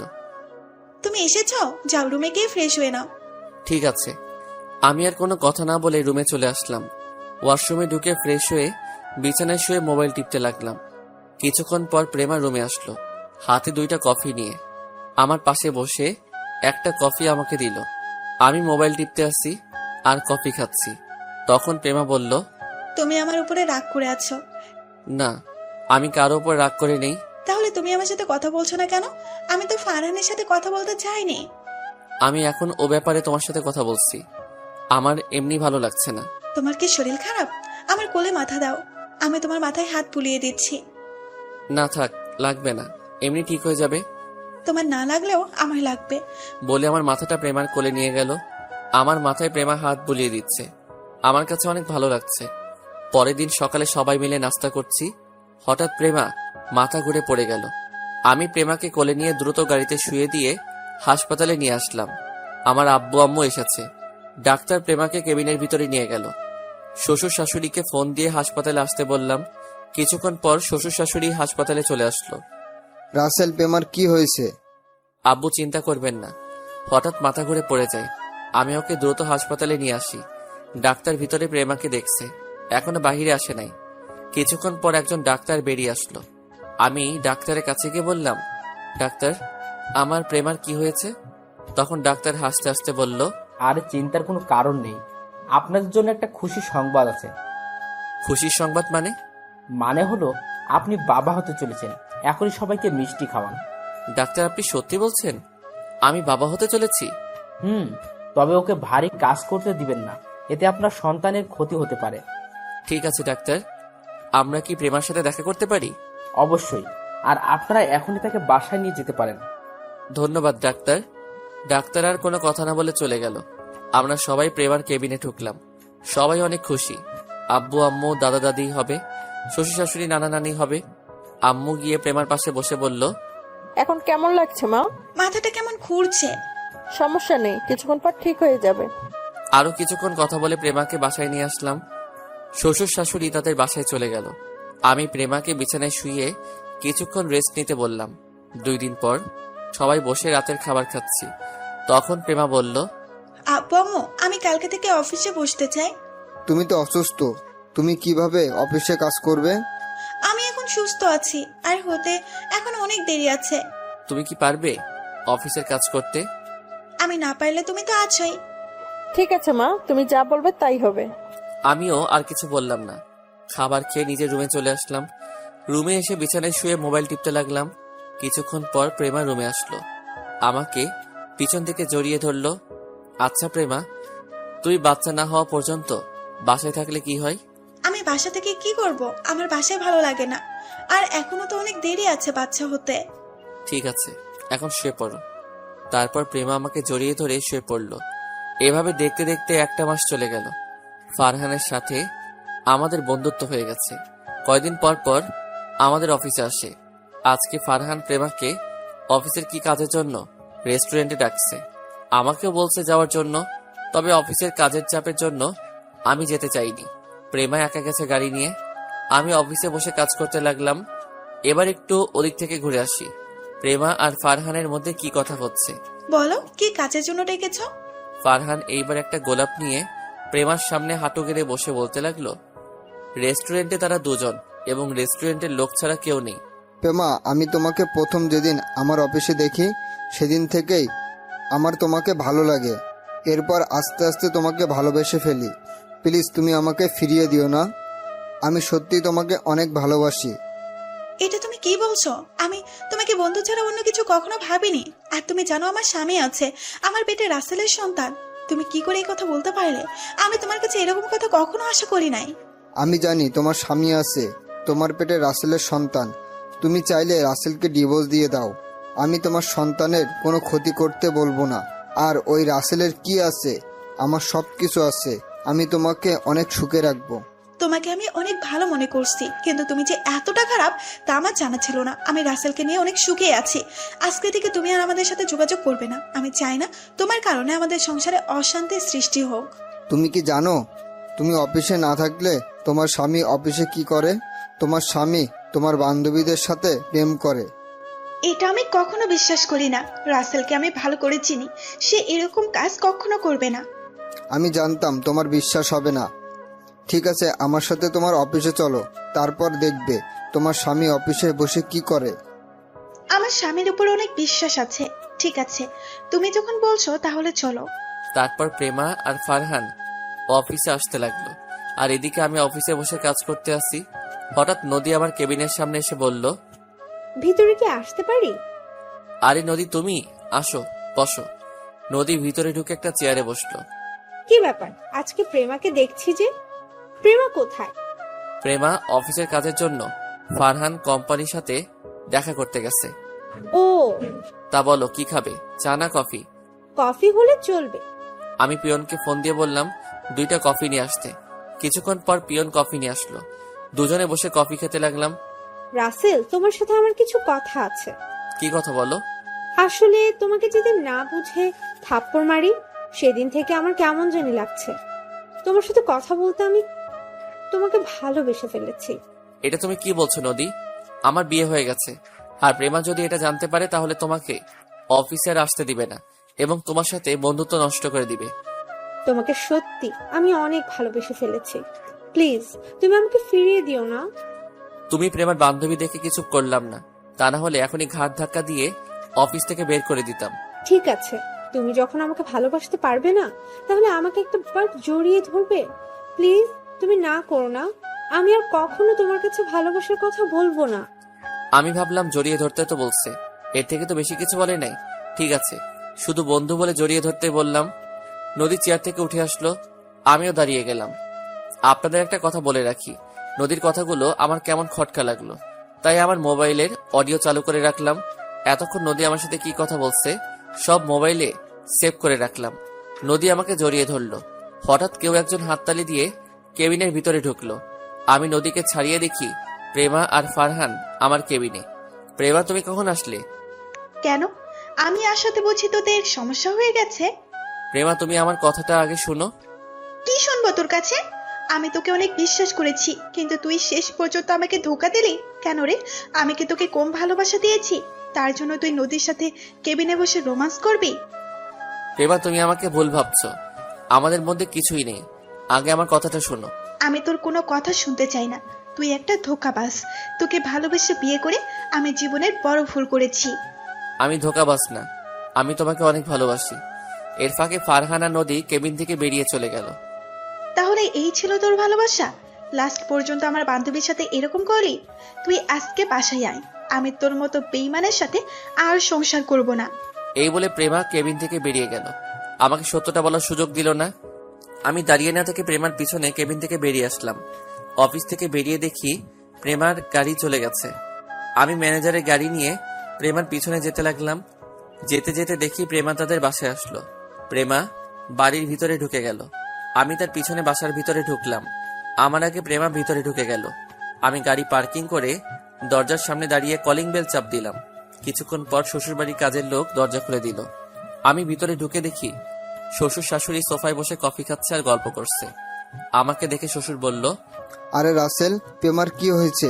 দেখলাম কান্না করতে করতে রুমে চলে গেল। তোমার সাথে কিছু হয়েছে? আসলে আব্বু, আমাদের মাঝে একটু ভুল বোঝাবুঝি হয়েছে। প্রেমা সত্যটা না জেনে আমাকে ভুল বুঝছে। কি এমন হয়েছে তোমাদের মধ্যে যে প্রেমা তোমাকে ভুল বুঝলো? আমি শ্বশুর শাশুড়িকে অডিওটা শোনালাম। তখন শ্বশুর বলল, আমার মনে হয় নদী তোমাদের সংসার ভাঙতে চেয়েছে। নদী আমাদের সংসার কেন ভাঙবে? আচ্ছা, নদীর সাথে তোমাদের কিছু হয়েছে? একদিন নদীর সাথে আমি অফিসে ধাক্কা খাই। সেদিন নদী আমাকে না চিনে গায়ে হাত তোলে। তখন প্রেমা এটা শুনে নদীকে 2টা থাপ্পড় মারে। তাহলে এটা নদীর সাজানো নাটক। তার থাপ্পড়ের প্রতিশোধ নিতে এমনটা করেছে। আমার মনে হয় তাই হবে। আগে প্রেমার ভুলটা ভেঙে দেই, তা না হলে অন্য কিছু করে বসবে। ঠিক আছে, যাও। আমি আর কোনো কথা না বলে ওপরে প্রেমার রুমের সামনে এসে বললাম, প্রেমা দরজা খোলো, তুমি একটাবার আমার কথাগুলো শোনো। প্রেমা রুমের ভিতর থেকে বলল, তুই এখানে কেন এসেছিস? তুই আমাদের বাসা থেকে বেরিয়ে যা। আমি তোর সাথে কথা বলতে চাই না। আমি তোমার সাথে 2টা মিনিট কথা বলবো, তারপর তুমি আমাকে যেটা খুশি করো, আমি তোমাকে বাধা দিব না। একটাবার তুমি দরজাটা খোলো। প্রেমা কি বুঝে দরজা খুলে দিল। আমি ভিতরে ঢুকে দেখি প্রেমা বিছানায় বসে কান্না করছে। আমাকে বলল, কেন এসেছিস সেখানে? তুই তোর নদীর কাছে যা। আমাকে ফারহান বলেছে তুই নাকি খারাপ, কিন্তু আমার তোর প্রতি বিশ্বাস ছিল তুই এমন কাজ করবি না। কিন্তু অফিসে এসে নিজের চোখে যেটা দেখলাম, তারপর আমার সবকিছু এলোমেলো হয়ে যায়। আমার সাথে নদীর কোনো সম্পর্ক নেই। তুমি জানো নদী আজকে অফিসে এসে আমাকে কি বলেছে? কি বলেছে নদী? তাহলে শোনো। আমি মোবাইল থেকে অডিও চালু করে দিলাম। প্রেমা অডিওটা শুনে এমন কিছু করবে, আমি তো পুরো অবাক হয়ে গেলাম। প্রেমা আমার পা ধরে বলতে লাগলো, রাসেল, আমার ভুল হয়ে গেছে, তুমি আমাকে ক্ষমা করে দাও। আমি বুঝতে পারি নাই নদী যে তোমাকে এমন কিছু বলবে। তুমি যদি একটাবার আমার কথাগুলো শুনতে, তাহলে এমন কিছু হতো না। আমি বুঝতে পারি নাই। তুমি যখন নদীকে জড়িয়ে ধরেছ, তখন এটা দেখে আমার পুরো দুনিয়া অন্ধকার হয়ে গেছে। আমি মনে করেছি তুমি আমাকে ধোঁকা দিয়েছো। আচ্ছা, এসব কথা বাদ দাও। তোমার সাথে ফারহান অফিসে আসলো কেন? আজকে ফারহান আমাকে অফিসের কাজের জন্য ডাকে নাই। ফারহান আমাকে প্রপোজ করেছে, সে নাকি আমাকে ভালোবাসে। আমি প্রেমার কথা শুনে মাথা পুরো গরম হয়ে গেল। ফারহানকে অনেক ভালো মনে করেছি, আর সে আমার স্ত্রীকে ভালোবাসার কথা বলে। তখন আমি বললাম, তখন তুমি ওকে কি বলেছো? আমি তাকে মানা করছি আর বলেছি আমার সামনে আর কখনো না আসতে। ও বলছে তোমাকে ডিভোর্স দিয়ে দিতে, আমার পেটের সন্তান সে লালন পালন করবে। আমি ভাবতে পারিনি ফারহান তোমাকে এই কথা বলবে। আর ফারহান সহ অফিসে আসলে কেন? আমি ফারহানকে না করে দেওয়ার পর সে বলে তুমি নাকি নদীকে ভালোবাসো। আমি অফিসে না থাকলে নদীকে অফিসে থেকে তুমি তার সাথে রোমান্স করো। তখন তুমি তার কথা বিশ্বাস করলে? আমি ওকে বলেছি তুমি এমন কাজ কখনো করতে পারো না। তখন সে আমাকে বলল তার সাথে অফিসে আসতে। গল্পটা এই পর্যন্ত যারা যারা শুনেছেন সবাই একটা লাইক করে দেবেন এবং চ্যানেলে নতুন হলে সাবস্ক্রাইব করতে ভুলবেন না এবং গল্পটা বেশি বেশি করে শেয়ার করুন এবং কমেন্টে আপনার মূল্যবান মতামত জানাতে ভুলবেন না। ধন্যবাদ। অফিসে আসতে, আর তখন অফিসে আসার পর কি হলো তুমি তো সব জানো। আমার একটা জিনিস মাথায় আসছে না, যখন তুমি আমাকে ভুল বুঝে নানান কথা বলছো, তখন নদী আর ফারহান কোনো কথা না বলে অফিস থেকে বেরিয়ে গেল কেন? তারা ওই সময় কিছু বলে নাই কেন? আমার মনে হয় নদী আর ফারহান এর মধ্যে কিছু একটা আছে, তা না হলে ওরা কিছু না বলে চলে গেল কেন? নদী আর ফারহান আমাদের সংসার ভাঙার জন্য মনে হয় এমন করছে। নদী মনে হয় আমাদের উপর প্রতিশোধ নিতে ফারহানের সাথে হাত মিলিয়েছে। আমারও তাই মনে হয়। এখন কি ওদের ধরা যায়? আমি আর তুমি যে মিলে গেছি এটা ওদের বুঝতে দেওয়া যাবে না। তুমি ফারহান আর নদীর সাথে আগের মতো কথা বলবে, তাদের কাছ থেকে সত্যি কথা বের করতে হবে। ঠিক আছে, তুমি যেভাবে বলবে আমি সেইভাবে কাজ করব। ওকে, এখন বাসায় চলো। আব্বু আম্মু আমাদের জন্য চিন্তা করবে।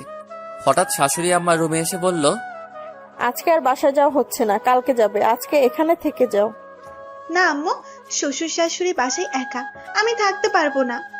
একদিনের জন্য কিছু হবে না, তাদের ফোন করে বলে দাও। ঠিক আছে আম্মু। ওনাদের সাথে কথা বলে দুজনে ফ্রেশ হয়ে আসো, আমি টেবিলে খাবার দিচ্ছি। বলে শাশুড়ি আমার রুম থেকে বেরিয়ে গেল। আমি আর প্রেমা ফ্রেশ হয়ে সবার সাথে খাবার খেয়ে রুমে চলে আসলাম। প্রেমা বাসায় আব্বু আম্মুকে ফোন দিয়ে বলে দিচ্ছে আজকে আমরা আসবো না। রাতে প্রেমা আমাকে জড়িয়ে ধরে শুয়ে পড়ল। আপনারা কি ভাবছেন আমি এত সহজে প্রেমাকে ক্ষমা করে দিব? ভুল ভাবছেন। আমি তাকে কিছুদিন কষ্ট দিব।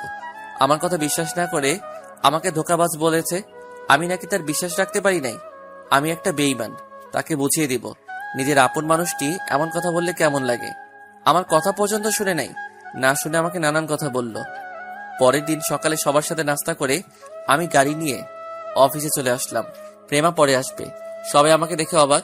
তারা হয়তো মনে করছে আমাকে অফিস থেকে বের করে দিবে। আসলে গতকাল প্রেমার কথা শুনে অফিসের সবাই দরজার সামনে দাঁড়িয়ে সবকিছু শুনছে। আমি নিজের কেবিনে বসে নদীকে ফোন দিলাম। কি ব্যাপার, তুমি আমাকে ফোন দিলে যে? আমাকে আর তোমাকে তো গতকাল প্রেমা ভুল বুঝছে।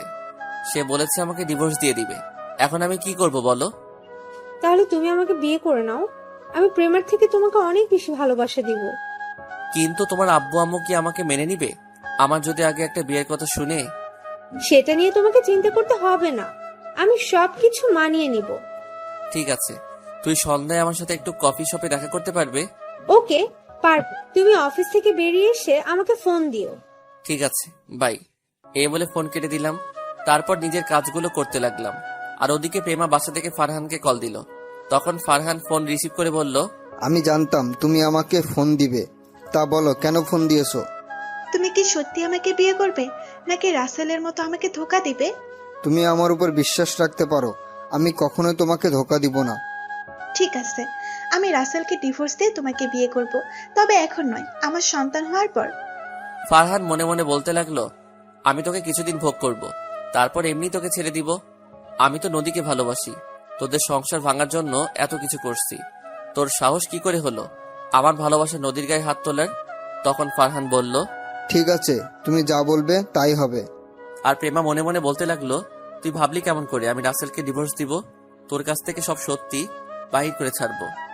ওকে, ঠিক আছে, এখন অফিসে গিয়েই ওই রাসেলকে অফিস থেকে বের করে দিব। আমি তো তোমাকে আগেই বলেছি রাসেল ছেলেটা ভালো না, তুমি আমার কথা বিশ্বাস করলে না। আজকে ওকে সবার সামনে অপমান করে অফিস থেকে বের করে দিবে। ঠিক আছে, বাই। এই বলে প্রেমা ফোন কেটে দিল। মনে মনে বলল, কুত্তার বাচ্চা, তোর সাহস কি করে হয় আমার স্বামীকে অপমান করে বের করে দিতে বললি? রাসেল আমার জান। এসব কিছু ভাবতে ভাবতে গাড়ি নিয়ে অফিসে চলে আসলো, আর আমি অফিসে কাজ করতে লাগলাম। প্রেমা আমার কেবিনে সোজা আসলো, একটা চেয়ারে বসে বলল, আমি ফারহানের সাথে কথা বলেছি। তো কি কথা বলেছ? তারপর আমাকে সব খুলে বলল। ওকে, এখন অফিসের সবার সামনে দিয়ে আমাকে অফিস থেকে বের করে দাও। আমি কিছুদিন অন্য জায়গায় থাকবো। কিন্তু তোমাকে ছাড়া আমি থাকবো কেমন করে? আরে আমাদের তো ফোনে কথা হবে, আর এই ফারহানা নদীকে উচিত শিক্ষা না দিলে আমার মন কখনো শান্ত হবে না। আমি ওদের তিলে তিলে কষ্ট দিব। আমাদের সুখী সংসার ভাঙতে আসে। ঠিক আছে, এখন তুমি তৈরি হয়ে নাও। আমি প্রেমার কথা মতো নিজেকে ঠিক করে নিলাম। তারপর প্রেমা আমাকে কেবিন থেকে বের করে সবার সামনে বলল, তোকে অফিসে আসতে কে বলেছে? তোর মতো ছেলেকে আমি বিয়ে করে অনেক বড় ভুল করেছি। তুই এক্ষুনি অফিস থেকে বেরিয়ে যা। আমি সময় মতো তোর ডিভোর্স পেপার পাঠিয়ে দেব। প্রেমা, আমার ভুল হয়ে গেছে, আমাকে তুমি মাফ করে দাও। আর জীবনে এমন কাজ কখনো করব না। আমাকে আর একটা বার সুযোগ দাও। তোর মতো ছেলেকে বিশ্বাস করে আমার জীবনের বড় ভুল করেছি আমি। আমি তোকে আর বিশ্বাস করি না। তুই এক্ষুনি বের হয়ে যা অফিস থেকে।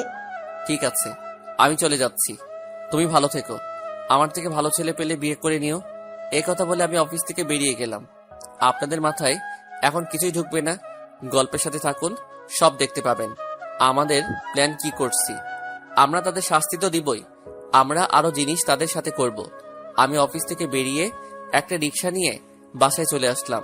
কলিং বেল চাপ দেওয়ার পর আম্মু এসে দরজা খুলে দিল। আমাকে দেখে বলল, কিরে রাসেল, তুই আজকে এত তাড়াতাড়ি অফিস থেকে চলে আসলি যে? প্রেমা কোথায়? আম্মু, আমি তোমাকে পরে সবকিছু খুলে বলবো। আমি আগে একটু রুমে গিয়ে ফ্রেশ হয়ে নেই। আমি আর কোনো কথা না বলে রুমে এসে ফ্রেশ হয়ে বিছানায় শুয়ে মোবাইল হাতে নিয়ে প্রেমাকে ফোন দিলাম। বলো। অফিসের লোকজন কিছু বলেছে? বলেছে। তারা বলল তোমার মতো ছেলেকে অফিস থেকে বের করে দিয়ে অনেক ভালো করছি। এদের মতো ছেলেকে পুলিশে দেওয়া উচিত। তখন তুমি কি বলেছো? আমি ওদের বলেছি যার যার জায়গায় গিয়ে কাজ করতে। আমারটা আমি দেখে নেব। তুমি জানো, ওদের কথা শুনে আমার অনেক খারাপ লাগছে। আমি কেবিনে এসে কান্না করে দিলাম। আরে এত কান্না করা কেন? পরে সবাইকে বুঝিয়ে বলে ঠিক হয়ে যাবে। আমাদের যত তাড়াতাড়ি সম্ভব কাজটা শেষ করতে হবে। আর আমাদের সন্তান তোমার পেটে। 2-3 মাস পর থেকে তো আর তুমি অফিসে আসতে পারবে না। ঠিক বলেছ। আচ্ছা, এখন রাখি। ফারহান ফোন দিয়েছে। ওকে, ঠিক আছে। আর আমি যেভাবে বলছি সেভাবে কথা বলে যাবে। আমি সন্ধ্যায় নদীর সাথে দেখা করব। ওকে, ঠিক আছে। আল্লাহ হাফেজ। আল্লাহ হাফেজ বলে ফোনটা কেটে দিলাম। দুপুরে আব্বু আমার সাথে বসে খাবার খেতে লাগলাম। তখন আব্বু বলল, কিরে, তুই বাসায়? প্রেমা কোথায়? আসলে আব্বু, প্রেমা 1 মাসের মতো বাসায় আসবে না। কেন, কি হয়েছে ওর? তারপর আব্বু আম্মুকে সবকিছু খুলে বললাম। তবে তুই সবসময় প্রেমাকে চোখে চোখে রাখবি। ওই ছেলে যেন প্রেমার কিছু করতে না পারে। সেটা নিয়ে তোমাদের চিন্তা করতে হবে না। আমি প্রেমার পিছনে সবসময় লোক লাগিয়ে রাখবো। ঠিক আছে, এখন খাবার খেয়ে নেয়। আমি খাবার খেয়ে রুমে চলে আসলাম। সন্ধ্যায় আব্বু আম্মুকে বলে বাসা থেকে বেরিয়ে একটা রিক্সা নিয়ে রেস্টুরেন্টের সামনে চলে আসলাম। এবার আপনাদের একটা কথা বলি। নদীর সাথে বন্ধুত্ব করার পরে নদী আমাকে ভালোবেসে ফেলে। আপনারা হয়তো বলবেন আমি জানতাম কেমন করে। আসলে নদী রাইসার বিয়ের সময় একটা মেয়ের সাথে কথা বলতে শুনেছি। আমি তখন এটা ওটা জায়গায় নিয়ে সাজাতে গেলে তাদের কথাগুলো শুনতে পাই। নদীর সাথে মেয়েটা নদীকে বলেছে ওর তো স্ত্রী আছে, দেখে মনে হচ্ছে দুজন দুজনকে পাগলের মতো ভালোবাসে, তুই তাকে কিভাবে মনের কথা বলবি? তখন নদী বলল, আমি আগের প্রেমার চোখে রাসেলকে খারাপ বানাবো, তারপর রাসেলকে আপন করে নিব। তখন ওই মেয়েটা বলল, তুই কিভাবে রাসেলকে প্রেমার চোখে খারাপ বানাবি? তখন নদী বলল, সেটা সময় হলে জানতে পারবি। আরো অনেক কাহিনী আছে, সাথে থাকেন, দেখতে পাবেন। এখনো আপনাদের মাথায় কিছুই ঢুকবে না। আমি রেস্টুরেন্টের ভিতরে ঢুকে একটা টেবিলের সামনে গিয়ে চেয়ার টেনে বসলাম। কিছুক্ষণ পর নদী আসলো, আমার সামনে চেয়ারে বসে বলল, বলো, কেন ডেকেছো? তোমার জন্য তো প্রেমা আমাকে ভুল বোঝাচ্ছে, আমাকে আজকে অফিস থেকে বের করে দিছে। এখন আমি কি করব? সমস্যা নেই, তুমি আমাদের অফিসে কাজ করো, দুজনে মিলে অফিসটা চালাবো। তোমার আব্বু কিছু বলবে না? আমার উপরে আব্বু কখনো কথা বলে না। আজকে তোমাকে আমি একটা সত্যি কথা বলি। আসলে আমি তোমাকে আগে থেকেই ভালোবাসি, কিন্তু প্রেমার কারণে বলতে পারি না। প্রেমা সারাক্ষণ আমাকে প্যারার উপরে রাখে। কি, তুমি সত্যি বলছো? আমি সত্যি বলছি। তুমি জানো আমিও তোমাকে অনেক আগে থেকে ভালোবাসি, কিন্তু প্রেমার জন্য বলতে পারি না। আসলে প্রেমাকে আমার একটু ভালো লাগে না। ওর থেকে মুক্তি পেয়ে অনেক ভালো লাগছে। প্রেমার আগে যদি তোমাকে দেখতাম তাহলে তোমাকে বিয়ে করতাম। তাহলে আমার কাজটা করা ঠিক হয়েছে। মানে কি কাজ? আরে, তোমাকে জড়িয়ে ধরা। তা না হলে তো প্রেমা তোমাকে ছেড়ে দিত না। একদম ঠিক কাজ করেছো। এখন আমি তোমাকে বিয়ে করে নিব। ঠিক আছে, আমি আব্বু আম্মুর সাথে কথা বলবো। এখন বলো না, আগে তোমার অফিসে কাজ করি এক মাসের মতো, তোমার বাবার মন জয় করি, তাহলে তোমার আব্বু বিয়েতে রাজি হবে। ঠিক বলেছো, তুমি কালকে আমাদের অফিসে চলে এসো। আচ্ছা ঠিক আছে। তারপর আরো কিছুক্ষণ কথা বলে রেস্টুরেন্ট থেকে বেরিয়ে নদীকে বিদায় দিয়ে আমার এক বড় ভাইয়ের কাছে গেলাম। তিনি সবসময় ভালো কাজ করে। আরে রাসেল, তুমি হঠাৎ আমার এখানে? ভাইয়া, আমার কয়জন লোক লাগবে আমার স্ত্রীকে চোখে চোখে রাখার জন্য। কেন, তোমার পিছনে কেউ লাগছে? আমাকে শুধু একবার বলো, একবারে উচিত শিক্ষা দিয়ে দেব। আসলে ভাইয়া তেমন কিছু না। তারপর ভাইয়াকে সবকিছু খুলে বললাম। সমস্যা নেই, আমার লোক সব সময় তোমার বইয়ের পিছনে থাকবে। ভাইয়া, তোমাকে কত দিতে হবে? একটা থাপ্পড় দিব। তুই ভাবলি কি করে আমি তোর কাছ থেকে টাকা নিব? তুই না থাকলে আমি এতক্ষণ উপরে থাকতাম। ঠিক আছে ভাইয়া, আমি ঠিকানা দিয়ে যাচ্ছি। সকালে বলবেন এই বাসার সামনে চলে যেতে। আমার বউ লোক দেখে চিনে ফেলবে, কিন্তু ফারহান যেন বুঝতে না পারে। সমস্যা নেই, তুই এখন বাসায় চলে যা। সকালে আমার লোক তোর বইয়ের বাসার সামনে চলে যাবে। ধন্যবাদ ভাইয়া, আমি এখন আসি। এই বলে ভাইয়ার ওখান থেকে চলে আসলাম। আসলে আমি একদিন অফিস থেকে আসার সময় রাস্তায় দেখি ভাইয়াকে কিছু ছেলে মারতে আসছে। তখন আমি ওখানে ছুটে গেলাম। আমি ওদের সবাইকে মারতে লাগলাম। ছেলেগুলো মার খেয়ে দৌড় দিয়ে পালালো। সেই থেকে ভাইয়ার সাথে পরিচয়। রাতে সবার সাথে খাবার খেয়ে রুমে এসে বিছানায় শুয়ে মোবাইল হাতে নিয়ে দেখি প্রেমা অনেকগুলো ফোন দিচ্ছে।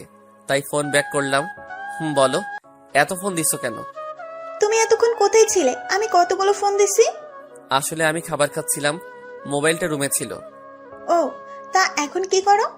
এই তো রুমে এসে বিছানায় শুয়ে তোমার সাথে কথা বলছি। তুমি কি করো? খাবার খেয়ে রুমে এসে তোমাকে ফোন দিচ্ছি, কিন্তু তুমি ফোন রিসিভ করো নাই। আমার একা একা ঘুমাতে ভালো লাগছে না, তুমি একটু আসবে? এখন তোমার বাসায় গেলে তোমার আব্বু আম্মু কি বলবে? আরে আব্বু আম্মু তো ঘুমিয়ে গেছে মনে হয়। তুমি প্লিজ আসো, তোমাকে ছাড়া আমার ঘুম আসছে না। ঠিক আছে, আসছি বলে ফোন কেটে দিলাম।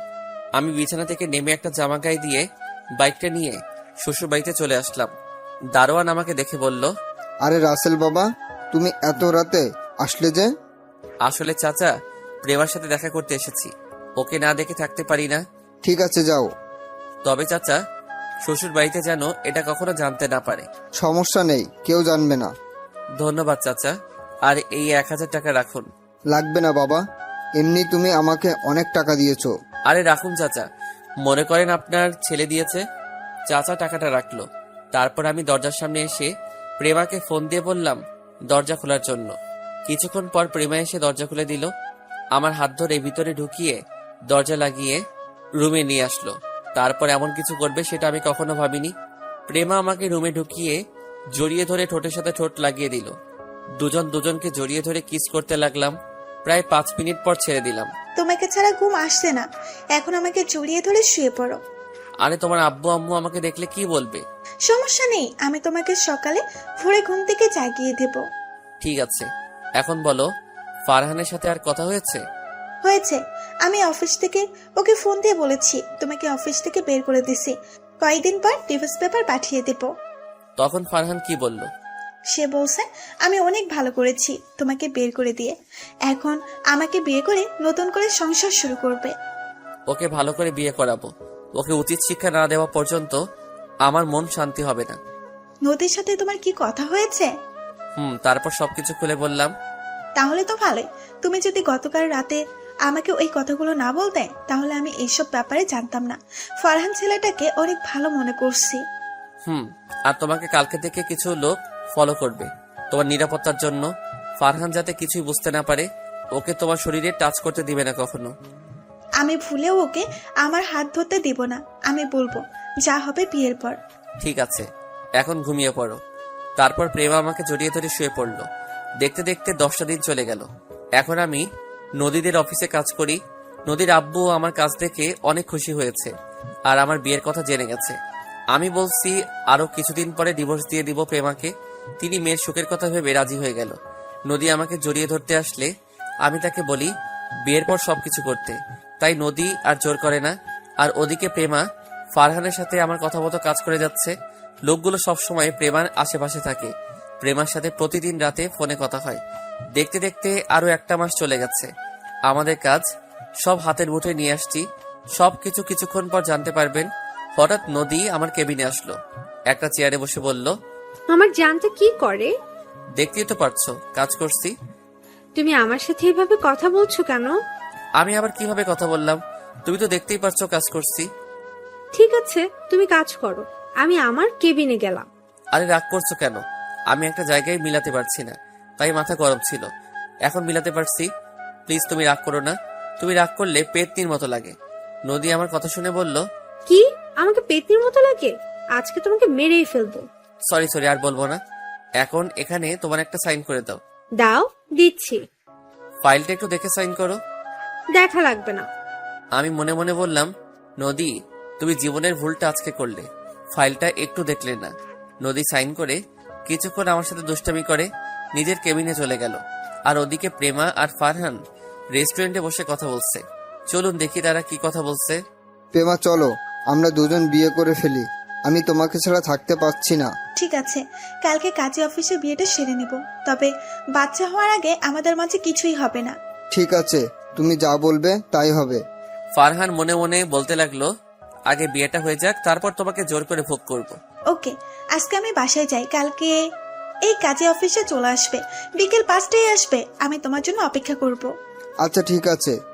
প্রেমা রেস্টুরেন্ট থেকে বেরিয়ে গাড়ি নিয়ে সোজা বাসায় চলে আসলো।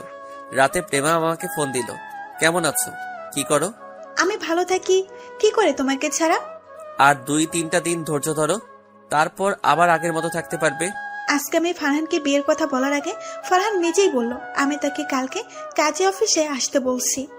ওকে, সমস্যা নেই। আমি কাজের সাথে কথা বলে সবকিছু ঠিক রাখতে বলছি। ঠিক আছে, এখন বলো ওদিকের কি খবর? আজকে আমার কাজ শেষ হয়েছে। নদীর থেকে সাইন নিয়ে নিছি। এখন শুধু তোমারটার অপেক্ষা। ওটা হাতে আসলে আমাদের কাজ শুরু হয়ে যাবে। আমার না ভয় হচ্ছে, যদি উল্টাপাল্টা কিছু হয়ে যায়। আরে কিছুই হবে না, আমি আছি তো তোমার পাশে। আচ্ছা, কালকে কথা বলবো। ফারহান ফোন দিচ্ছে। ঠিক আছে, বাই। এই বলে আমি ফোন কেটে দিলাম। আর ওদিকে প্রেমা ফারহানের ফোন রিসিভ করার পর ফারহান বলল, কি ব্যাপার, তুমি কার সাথে কথা বলছিলে? আরে আমার অফিসের ম্যানেজার আঙ্কেল ফোন দিচ্ছে, অফিসের কাজের ব্যাপারে কথা বলছি। ও, তা এখন কি করো? খাওয়া দাওয়া করেছো? খাওয়া দাওয়া হয়েছে, আর এখন তোমার সাথে কথা বলছি। তোমার খাওয়া দাওয়া হয়েছে? হয়েছে। তারপর তারা আরো কিছুক্ষণ কথা বলে ফোন কেটে দিল। প্রেমা ঘুমিয়ে পড়ল। আসুন আপনাদের সাথে কিছু কথা বলি। প্রেমাকে আমি প্রথমে কষ্ট দিব মনে করছি, কিন্তু পরে ফারহান আর নদীর পরিবারের ব্যাপারে কিছু কথা বলার পর প্রেমা রাজি হয়ে যায়। আর আমি কাজটা একা করতে পারবো না, তাই প্রেমার সাথে শেয়ার করি। প্রেমা আমার কথায় রাজি হয়ে যায়। রাজি হওয়ার কারণে তাকে কষ্ট দেইনি। পরে আমরা একটা প্ল্যান করি। কি প্ল্যান করছি তা 2 দিন পর জানতে পারবেন। ফারহান আর নদীকে নকল একটা ডিভোর্স পেপার দেখালাম। তারা মনে করছে আমাদের মধ্যে ডিভোর্স হয়ে গেছে। এবার চলুন ফারহান আর নদীর মধ্যে কি হচ্ছে। কি ব্যাপার নদী, তুমি এখন আমার সাথে আগের মতো কথা বলো না কেন? তুমি আমাকে ভুলে যাও ফারহান। আমি রাসেলকে ভালোবেসে ফেলেছি, ওকে আমার মনের ভেতর জায়গা দিয়ে দিছি। এটা তুমি কি বলছো? আমাদের আজ 1 বছরের রিলেশন, আর তুমি এখন কি বলছো? তোমার সাথে মিলে রাসেল আর প্রেমার সংসার ভাঙছি, আর এখন তুমি কি বলো? সেটার জন্য তোমাকে ধন্যবাদ। তুমি প্রেমাকে বিয়ে করে নাও, আমি রাসেলকে বিয়ে করে নিই। আমি তোমাকে ছাড়া থাকতে পারবো না। তুমি কেমন ছেলে আমার ভালো করে জানা আছে। তুমি মেয়েদের ফাঁদে ফেলে তাদের জীবনটা নষ্ট করে নতুন আরেকটা ধরো। বাহ বাহ, তুমি আমার কথাই বললে। তুমি কেমন মেয়ে সেটা আমি জানি না।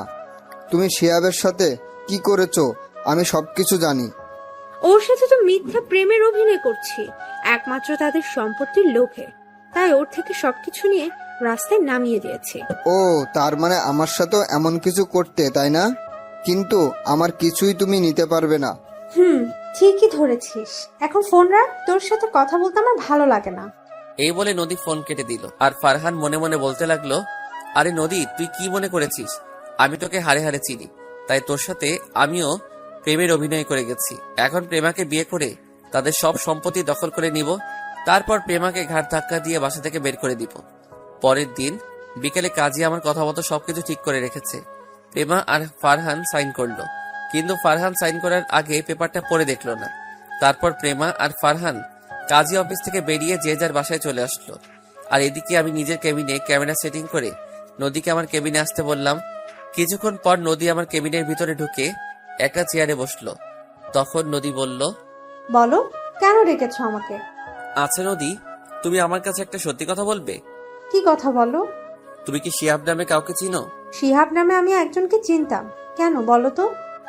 তুমি কি শিহাবকে ভালোবাসতে? আমি ওকে ভালোবাসতাম, তবে এখন আর ভালোবাসি না। এখন তোমাকে ভালোবাসি। ওর কথা আমি ভুলেই গেছি। তুমি কি তাকে সত্যিকারে ভালোবেসেছো? আসলে আমি তাকে সত্যিকারে ভালোবাসি নাই, তার সাথে প্রেমের অভিনয় করে তাদের সব সম্পত্তি দখল করে নিয়েছি। তুমি এটা ওর সাথে করলে কেন? এটা কি তুমি একাই করেছো? এটা আমি একা করি নাই, সাথে আমার বাবাও ছিল। আর ওর সাথে এটা করার কারণ, সে মেয়েদের নিয়ে মজা করতো, বেশি ভাব দেখাতো। তাই ওর সাথে প্রেমের অভিনয় করে আমি আর আব্বু ওদের সবকিছু নিয়ে রাস্তায় নামিয়ে দিয়েছি। তাই বলে এমনটা করবে ওর সাথে? করেছি, বেশ করেছি। আচ্ছা, তুমি ওর কথা বলছো কেন? তুমি কি শিহাবকে চেনো? আমি ওকে চিনি না। গতকাল রাস্তায় হঠাৎ আমার গাড়ির সামনে এসে ধাক্কা খায়। তখন আমি তাকে হাসপাতালে নিয়ে যাই। তারপর আমাকে এই কথাগুলো বলল। ওর কথা তোমাকে চিন্তা করতে হবে না, এখন আমাদের বিয়ের ব্যাপারে চিন্তা করো।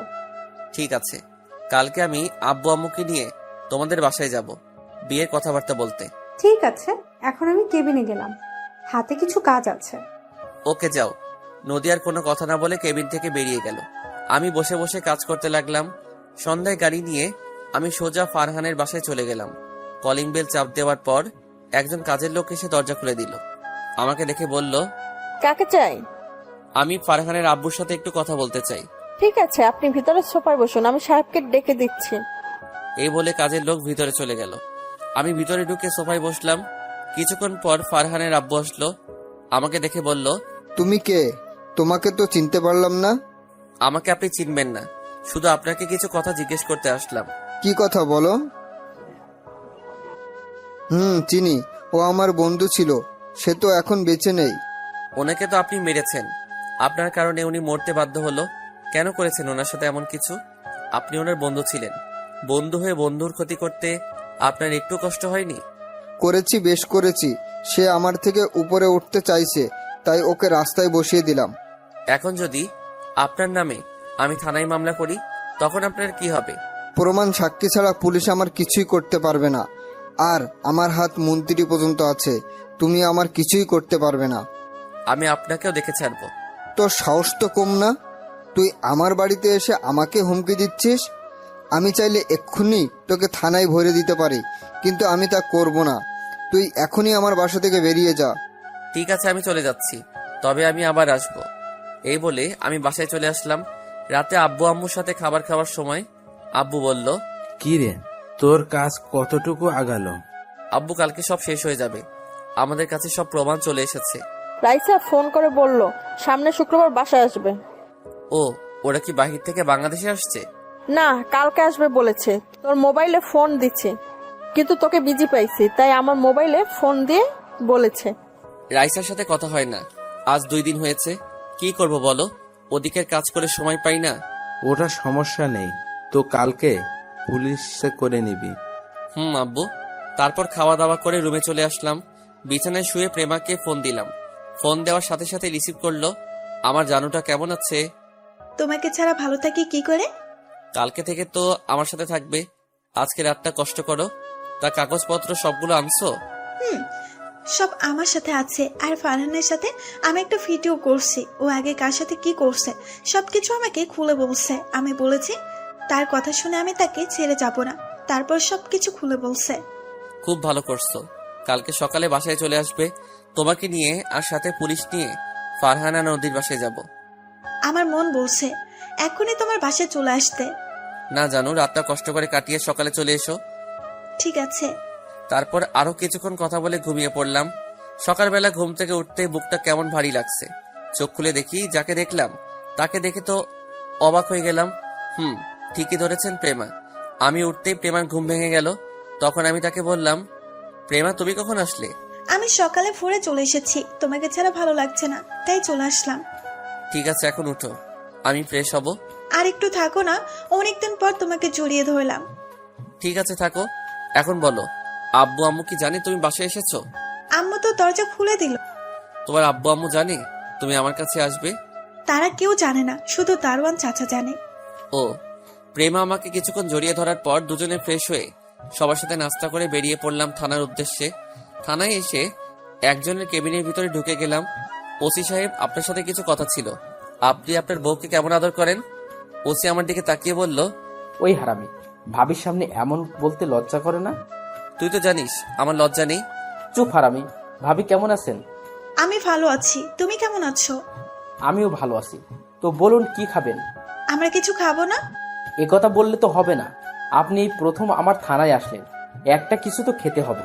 শুধু কফি হলে চলবে? তারপর রকি একজন কনস্টেবলকে বলল 3টা কফি নিয়ে আসতে। কিছুক্ষণ পর কনস্টেবল কফি নিয়ে আসলো। 3জনই কফিকে বেরিয়ে পড়লাম। সাথে আরো কিছু পুলিশ নিয়ে বের হলাম। রকি হচ্ছে আমার কলেজ ফ্রেন্ড। কিছুদিন আগে সে ওসির পদ পেয়েছে। তার সাথে মাঝে মাঝে যোগাযোগ হতো। এবার যেতে যেতে আসল ঘটনা আপনাদের খুলে বলি। একদিন আমি অফিস থেকে বেরিয়ে এসে বাসায় যাওয়ার সময় রাস্তার পাশে একটা ছেলেকে দেখে গাড়ি দাঁড় করাই। আমি ছেলেটাকে দেখি মাথা নিচু করে বসে আছে। তখন আমি তাকে বললাম, কি হয়েছে তোমার? তুমি এভাবে মাথা নিচু করে বসে আছো কেন? ছেলেটা মাথা ওটার সাথে সাথে আমাকে দেখে বলল, আরে রাসেল, তুই? তোর সাথে অনেকদিন পরে দেখা। আমার কথা বাদ দেও, কিন্তু তুই এখানে এভাবে বসে আছিস কেন? এটা আমার কপালে লেখা ছিল। কি হয়েছে আমাকে খুলে বল। তোর জামা কাপড়ের এই অবস্থা কেন? তাহলে শোন, আমি নদী নামে একটা মেয়েকে ভালোবাসতাম।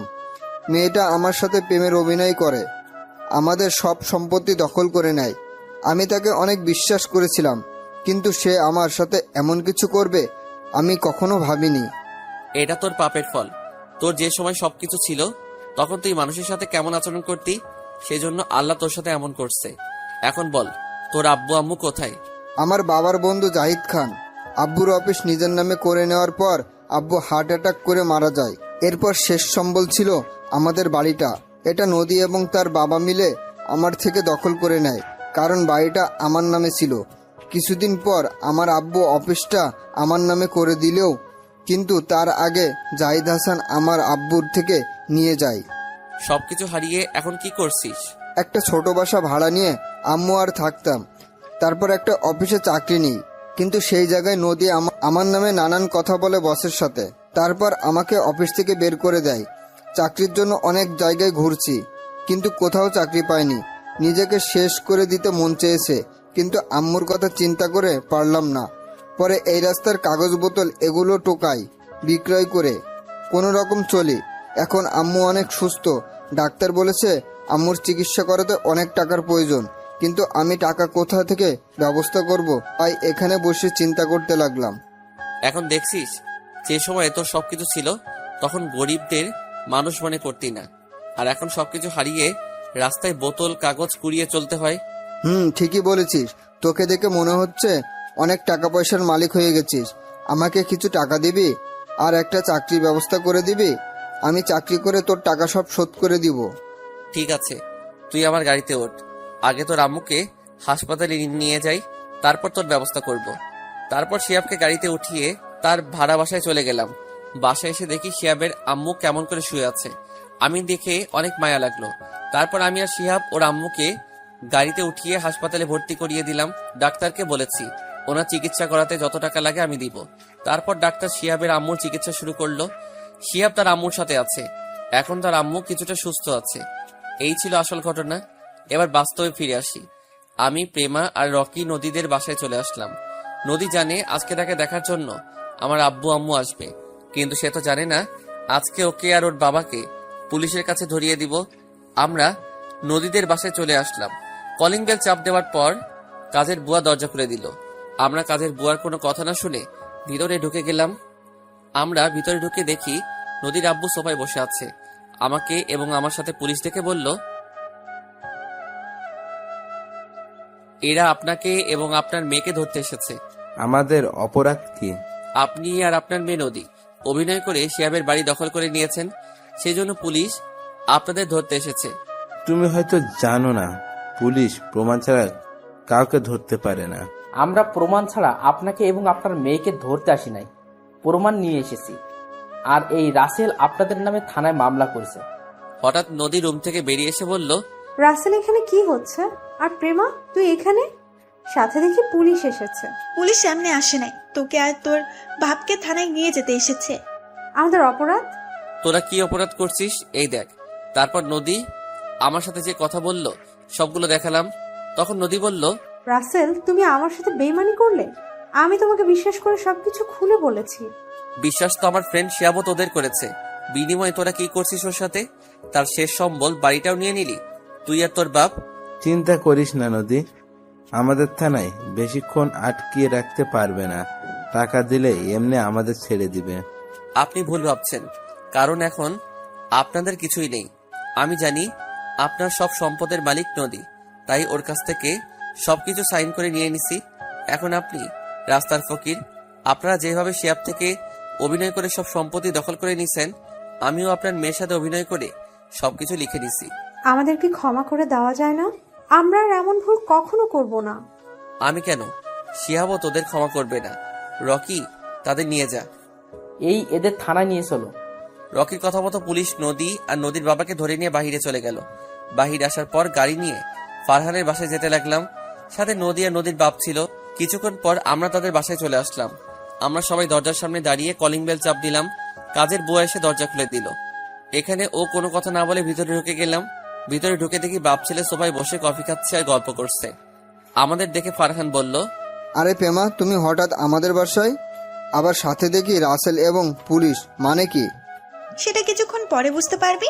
তুই আবার এসেছিস আমার বাসায়, সাথে পুলিশ নিয়ে এসেছিস? তুই জানিস আমি একটা ফোন দিলে তোর সাথের পুলিশ ভয়ে বেরিয়ে যাবে। তাই নাকি মিস্টার জাহিদ হাসান? তো দেখি আপনি কাকে ফোন দিবেন। আমি এখান থেকে এক পাও লড়ব না। ফারহানের আব্বু মোবাইল নিয়ে কাকে যেন ফোন দিল। তখন তার সাথে কথা বলে রকির কাছে ফোন দিল। নে কথা বল। হ্যালো, কে বলছেন? আমি বর্তমানে মন্ত্রী বলছি। যদি চাকরি হারাতে না চাও তাহলে এখনই হাসান সাহেবের বাসা থেকে বেরিয়ে যাও।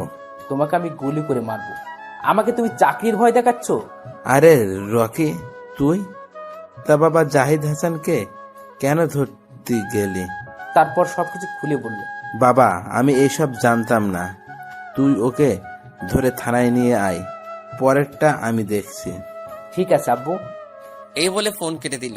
তখন ফারহানের আব্বু রকিকে বলল, তুই মন্ত্রীকে আব্বু বললি কেন? আমার আব্বুকে আব্বু বলবো না তো কি বলবো? মানে? কারণ তোর মন্ত্রী বন্ধু হচ্ছে আমার জন্মদাতা আব্বু। আমার ছোট থেকে শখ বড় হয়ে আমি পুলিশ অফিসার হব। আব্বু চাইলে আমাকে অফিসার বানিয়ে দিতে পারতো ক্ষমতা দিয়ে, কিন্তু আমি ক্ষমতা দিয়ে অফিসার হতে চাই না, নিজের যোগ্যতা অর্জন করে হব। এখন বর্তমানে ওসি হয়েছি। আমি তো কিছুই বুঝতে পারছি না, আমাদের কেন ধরতে আসলো? তুই মেয়েদের সাথে প্রেমের অভিনয় করে তাদের দেহ ভোগ করে ছেড়ে দিস, এটা হয়েছে তোর অপরাধ। আর তোর বাবার অপরাধ বন্ধুর সাথে বেইমানি করে তার কোম্পানি নিজের করে নেওয়া। তাই তোদের পুলিশ ধরে নিয়ে যেতে এসেছে। এখন হয়তো টাকার বরে দেখাবি, কিন্তু সেটাও এখন তোদের নেই, কারণ তোদের এখন সবকিছু আমাদের হাতে। আমি বলছি, যখন তোকে কাজে সাইন করতে বলে তখন তোদের সব সম্পত্তির দলিল ছিল ওটা, আর তুই না বুঝে সাইন করে দিছিস। আর আমার আর রাসেলের ডিভোর্স হয়নি, তোকে নকল পেপার দেখিয়েছি। এখন তোরা রাস্তার ফকির। তা জাহিদ হাসান, এখন আপনাদের টাকা ক্ষমতা গেল কোথায়? আপনি যেরকম বন্ধুর সাথে বেইমানি করছেন, তেমন আমার স্ত্রী আপনার ছেলের সাথে প্রেম এবং বিয়ের অভিনয় করে সবকিছু নিয়ে নিচ্ছে। আমরা জানি আপনার সয় সম্পদ আপনার ছেলের নামে। আচ্ছা, তুই যে আমার নামে এত কিছু বলছিস, তোর কাছে কি প্রমাণ আছে? তারপর ফারহানের আব্বুর ভিডিও এবং ফারহানের সাথে প্রেমার কথা বলার ভিডিও দেখালাম। রকি সবাইকে থানায় নিয়ে গেল। আমি আর প্রেমা বাসায় চলে আসলাম। আজ 5 দিন পর ফারহানকে 10 বছরের কারাদণ্ড দেওয়া হয়েছে। তার আব্বু আম্মুকে যাবজ্জীবন কারাদণ্ড দেওয়া হয়েছে। আর নদী এবং তার আব্বু আম্মুকে 20 বছরের কারাদণ্ড দেওয়া হয়েছে। এখন আমি আর প্রেমা হাসপাতালে যাচ্ছি। শিয়াবের আম্মু এখন পুরোপুরি সুস্থ আছে। আজকে তাদের রিলিজ দিবে। হাসপাতালে গিয়ে শিহাব ওর আম্মুকে বাহিরে এনে গাড়িতে করে তাদের বাসার সামনে চলে আসলাম। সবাই গাড়ি থেকে নামার পর শিহাব বলল, রাসেল, তুই আমাদের এখানে নিয়ে এসেছিস কেন? এই বাসা তো নদী এবং তার আব্বু আমার থেকে নিয়ে গেছে। আগে তাদের ছিল, এখন তোদের হয়ে গেছে। মানে হলো, তারপর সবকিছু খুলে বললাম।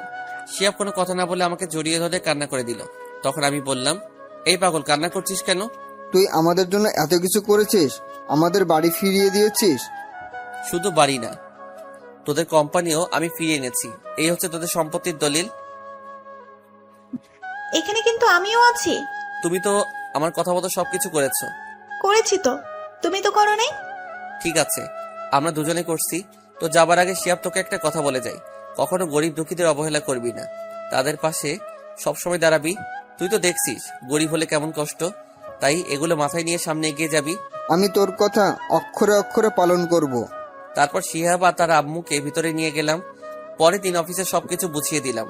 দেখতে দেখতে সেই দিনটা চলে আসলো, মানে প্রেমাকে হাসপাতালে নিয়ে আসা হলো। আজকে সকালে হঠাৎ প্রেমার ব্যথা ওঠে, তারপর প্রেমাকে হাসপাতালে নিয়ে আসি। ডাক্তার অপারেশন রুমে আছে। প্রায় 1 ঘন্টা পর ডাক্তার বেরিয়ে আসলো। আমরা সবাই ডাক্তারের কাছে গেলাম। ডাক্তার, আমার স্ত্রীর কি অবস্থা? ভয়ের কোনো কারণ নেই, আপনার স্ত্রী মেয়ে হয়েছে, আপনি বাবা হয়েছেন, সবাইকে মিষ্টি খাওয়ান। সত্যি বলছেন ডাক্তার? সত্যি। আমরা কি তার সাথে দেখা করতে পারি? অবশ্যই পারবেন। এই কথা বলে ডাক্তার চলে গেল। আমরা সবাই কেবিনের ভিতরে ঢুকলাম। আব্বু আম্মু শ্বশুর শাশুড়ি আমার মেয়েকে কোলে নিয়ে আদর করতে আসে। সবাই বলছে মেয়েটা আমার মতো হয়েছে। আব্বু আম্মু শ্বশুর শাশুড়ি কিছুক্ষণ থেকে কেবিন থেকে বেরিয়ে গেল। আমি আমার মেয়েকে কোলে নিয়ে প্রেমার পাশে বসলাম। তখন প্রেমা বলল, মেয়ে হওয়াতে তুমি খুশি না? কে বলছে আমি খুশি না? আমি অনেক খুশি হয়েছি। কিন্তু আমি খুশি হতে পারি নাই। কেন? আমি ভেবেছি তোমার মতো একটা ছেলে হবে, কিন্তু হয়েছে মেয়ে। তো কি হয়েছে? মেয়ে হচ্ছে ঘরের লক্ষ্মী। তা ঠিক আছে, কিন্তু এখন তো আমার আদর কমে যাবে। তুমি এখন তোমার মেয়েকে সব সময় আদর করবে। কে বলছে? আমার আদর সবসময় তুমি পাবে। তাহলে আমাকে এখন জড়িয়ে ধরে একটা কিস করো। ঠিক আছে, করছি। আমি মেয়েটাকে রেখে প্রেমার ঠোঁটের সাথে ঠোঁট লাগিয়ে দিলাম। তারপর দুজন দুজনকে জড়িয়ে ধরলাম। দেখতে দেখতে আজ 5টা বছর কেটে গেল। আমি এখন অফিস দেখাশোনা করি। প্রেমা বাসায় আব্বু আম্মু এবং আমার মেয়ে তিতির খেয়াল রাখে। সবাইকে নিয়ে অনেক সুখেই আছি। শিয়াব এর ফাঁকে বিয়ে করছে, তার একটা ছেলে আছে। রিয়া আর রাফির বিয়ে হয়ে গেছে। রিয়ার জবজ 2টা মেয়ে হয়েছে, আর রাইসার একটা ছেলে সন্তান হয়েছে। আমার বোন স্বামী এবং ছেলে সন্তান নিয়ে অনেক সুখী আছে। রাইসা কিছুদিন আগে আমাদের বাসা থেকে বেরিয়ে গেল। এবার আসি রকির কথায়। আমি, রাফি, শিহাব এবং রকি আমরা সবাই একসাথে পড়াশোনা করছি। রকি ছেলেটা অনেক ভালো। তার বাপ মন্ত্রী থাকার পরেও কোনো অহংকার নেই তার ভিতর। সে কেমন গল্পের ভিতরে দেখেছেন। রকি এখন একজন পুলিশ অফিসার। রকি চাইলে আরো উপরের লেভেলে যেতে পারত, কিন্তু সে টাকা আর বাবার ক্ষমতা দিয়ে উপরে উঠতে চায় না। কিছুদিন আগে রকির বিয়ে হয়েছে। আমরা সবাই তার বিয়েতে গেছি। তো যাই হোক, রাতে সবার সাথে খাবার খেয়ে রুমে আসলাম। কিছুক্ষণ পর প্রেমা রুমে এসে দরজা লাগিয়ে বিছানায় এসে আমাকে জড়িয়ে ধরলো। কি ব্যাপার, তিতি কোথায়? ওকে ওর দাদা দাদির কাছে রেখে এসেছি। ওর দাদা দাদির কাছে রেখে আসলে কেন? কারণ আজকে তুমি আমাকে অনেক আদর করবে। ওর জন্য তোমাকে একটু আদর করতে পারি না। আমি আরেকটা ছেলে চাই। ও মা, তাই নাকি? আরেকটা লালন পালন করতে পারবে? অবশ্যই পারবো। তুমি আমাকে তিথির একটা ভাই এনে দাও। আমাকে তো অনেক পরিশ্রম করতে হবে।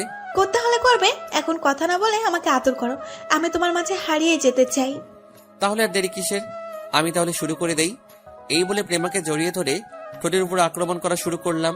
তারপর প্রেমার পুরো শরীরে কিস করতে লাগলাম। আস্তে আস্তে হারিয়ে গেলাম অজানা ঠিকানায়। হয়েছে অনেক দেখছেন, এবার আপনারা আসতে পারেন। সবাই আমাদের জন্য দোয়া করবেন। ধন্যবাদ সবাইকে। তো কেমন হয়েছে জানাবেন। হয়তো লাস্ট পর্ব ভালোভাবে সাজিয়ে লিখতে পারি নাই, তারপরেও লাইক এবং কমেন্ট দিয়ে জানাবেন কেমন হয়েছে।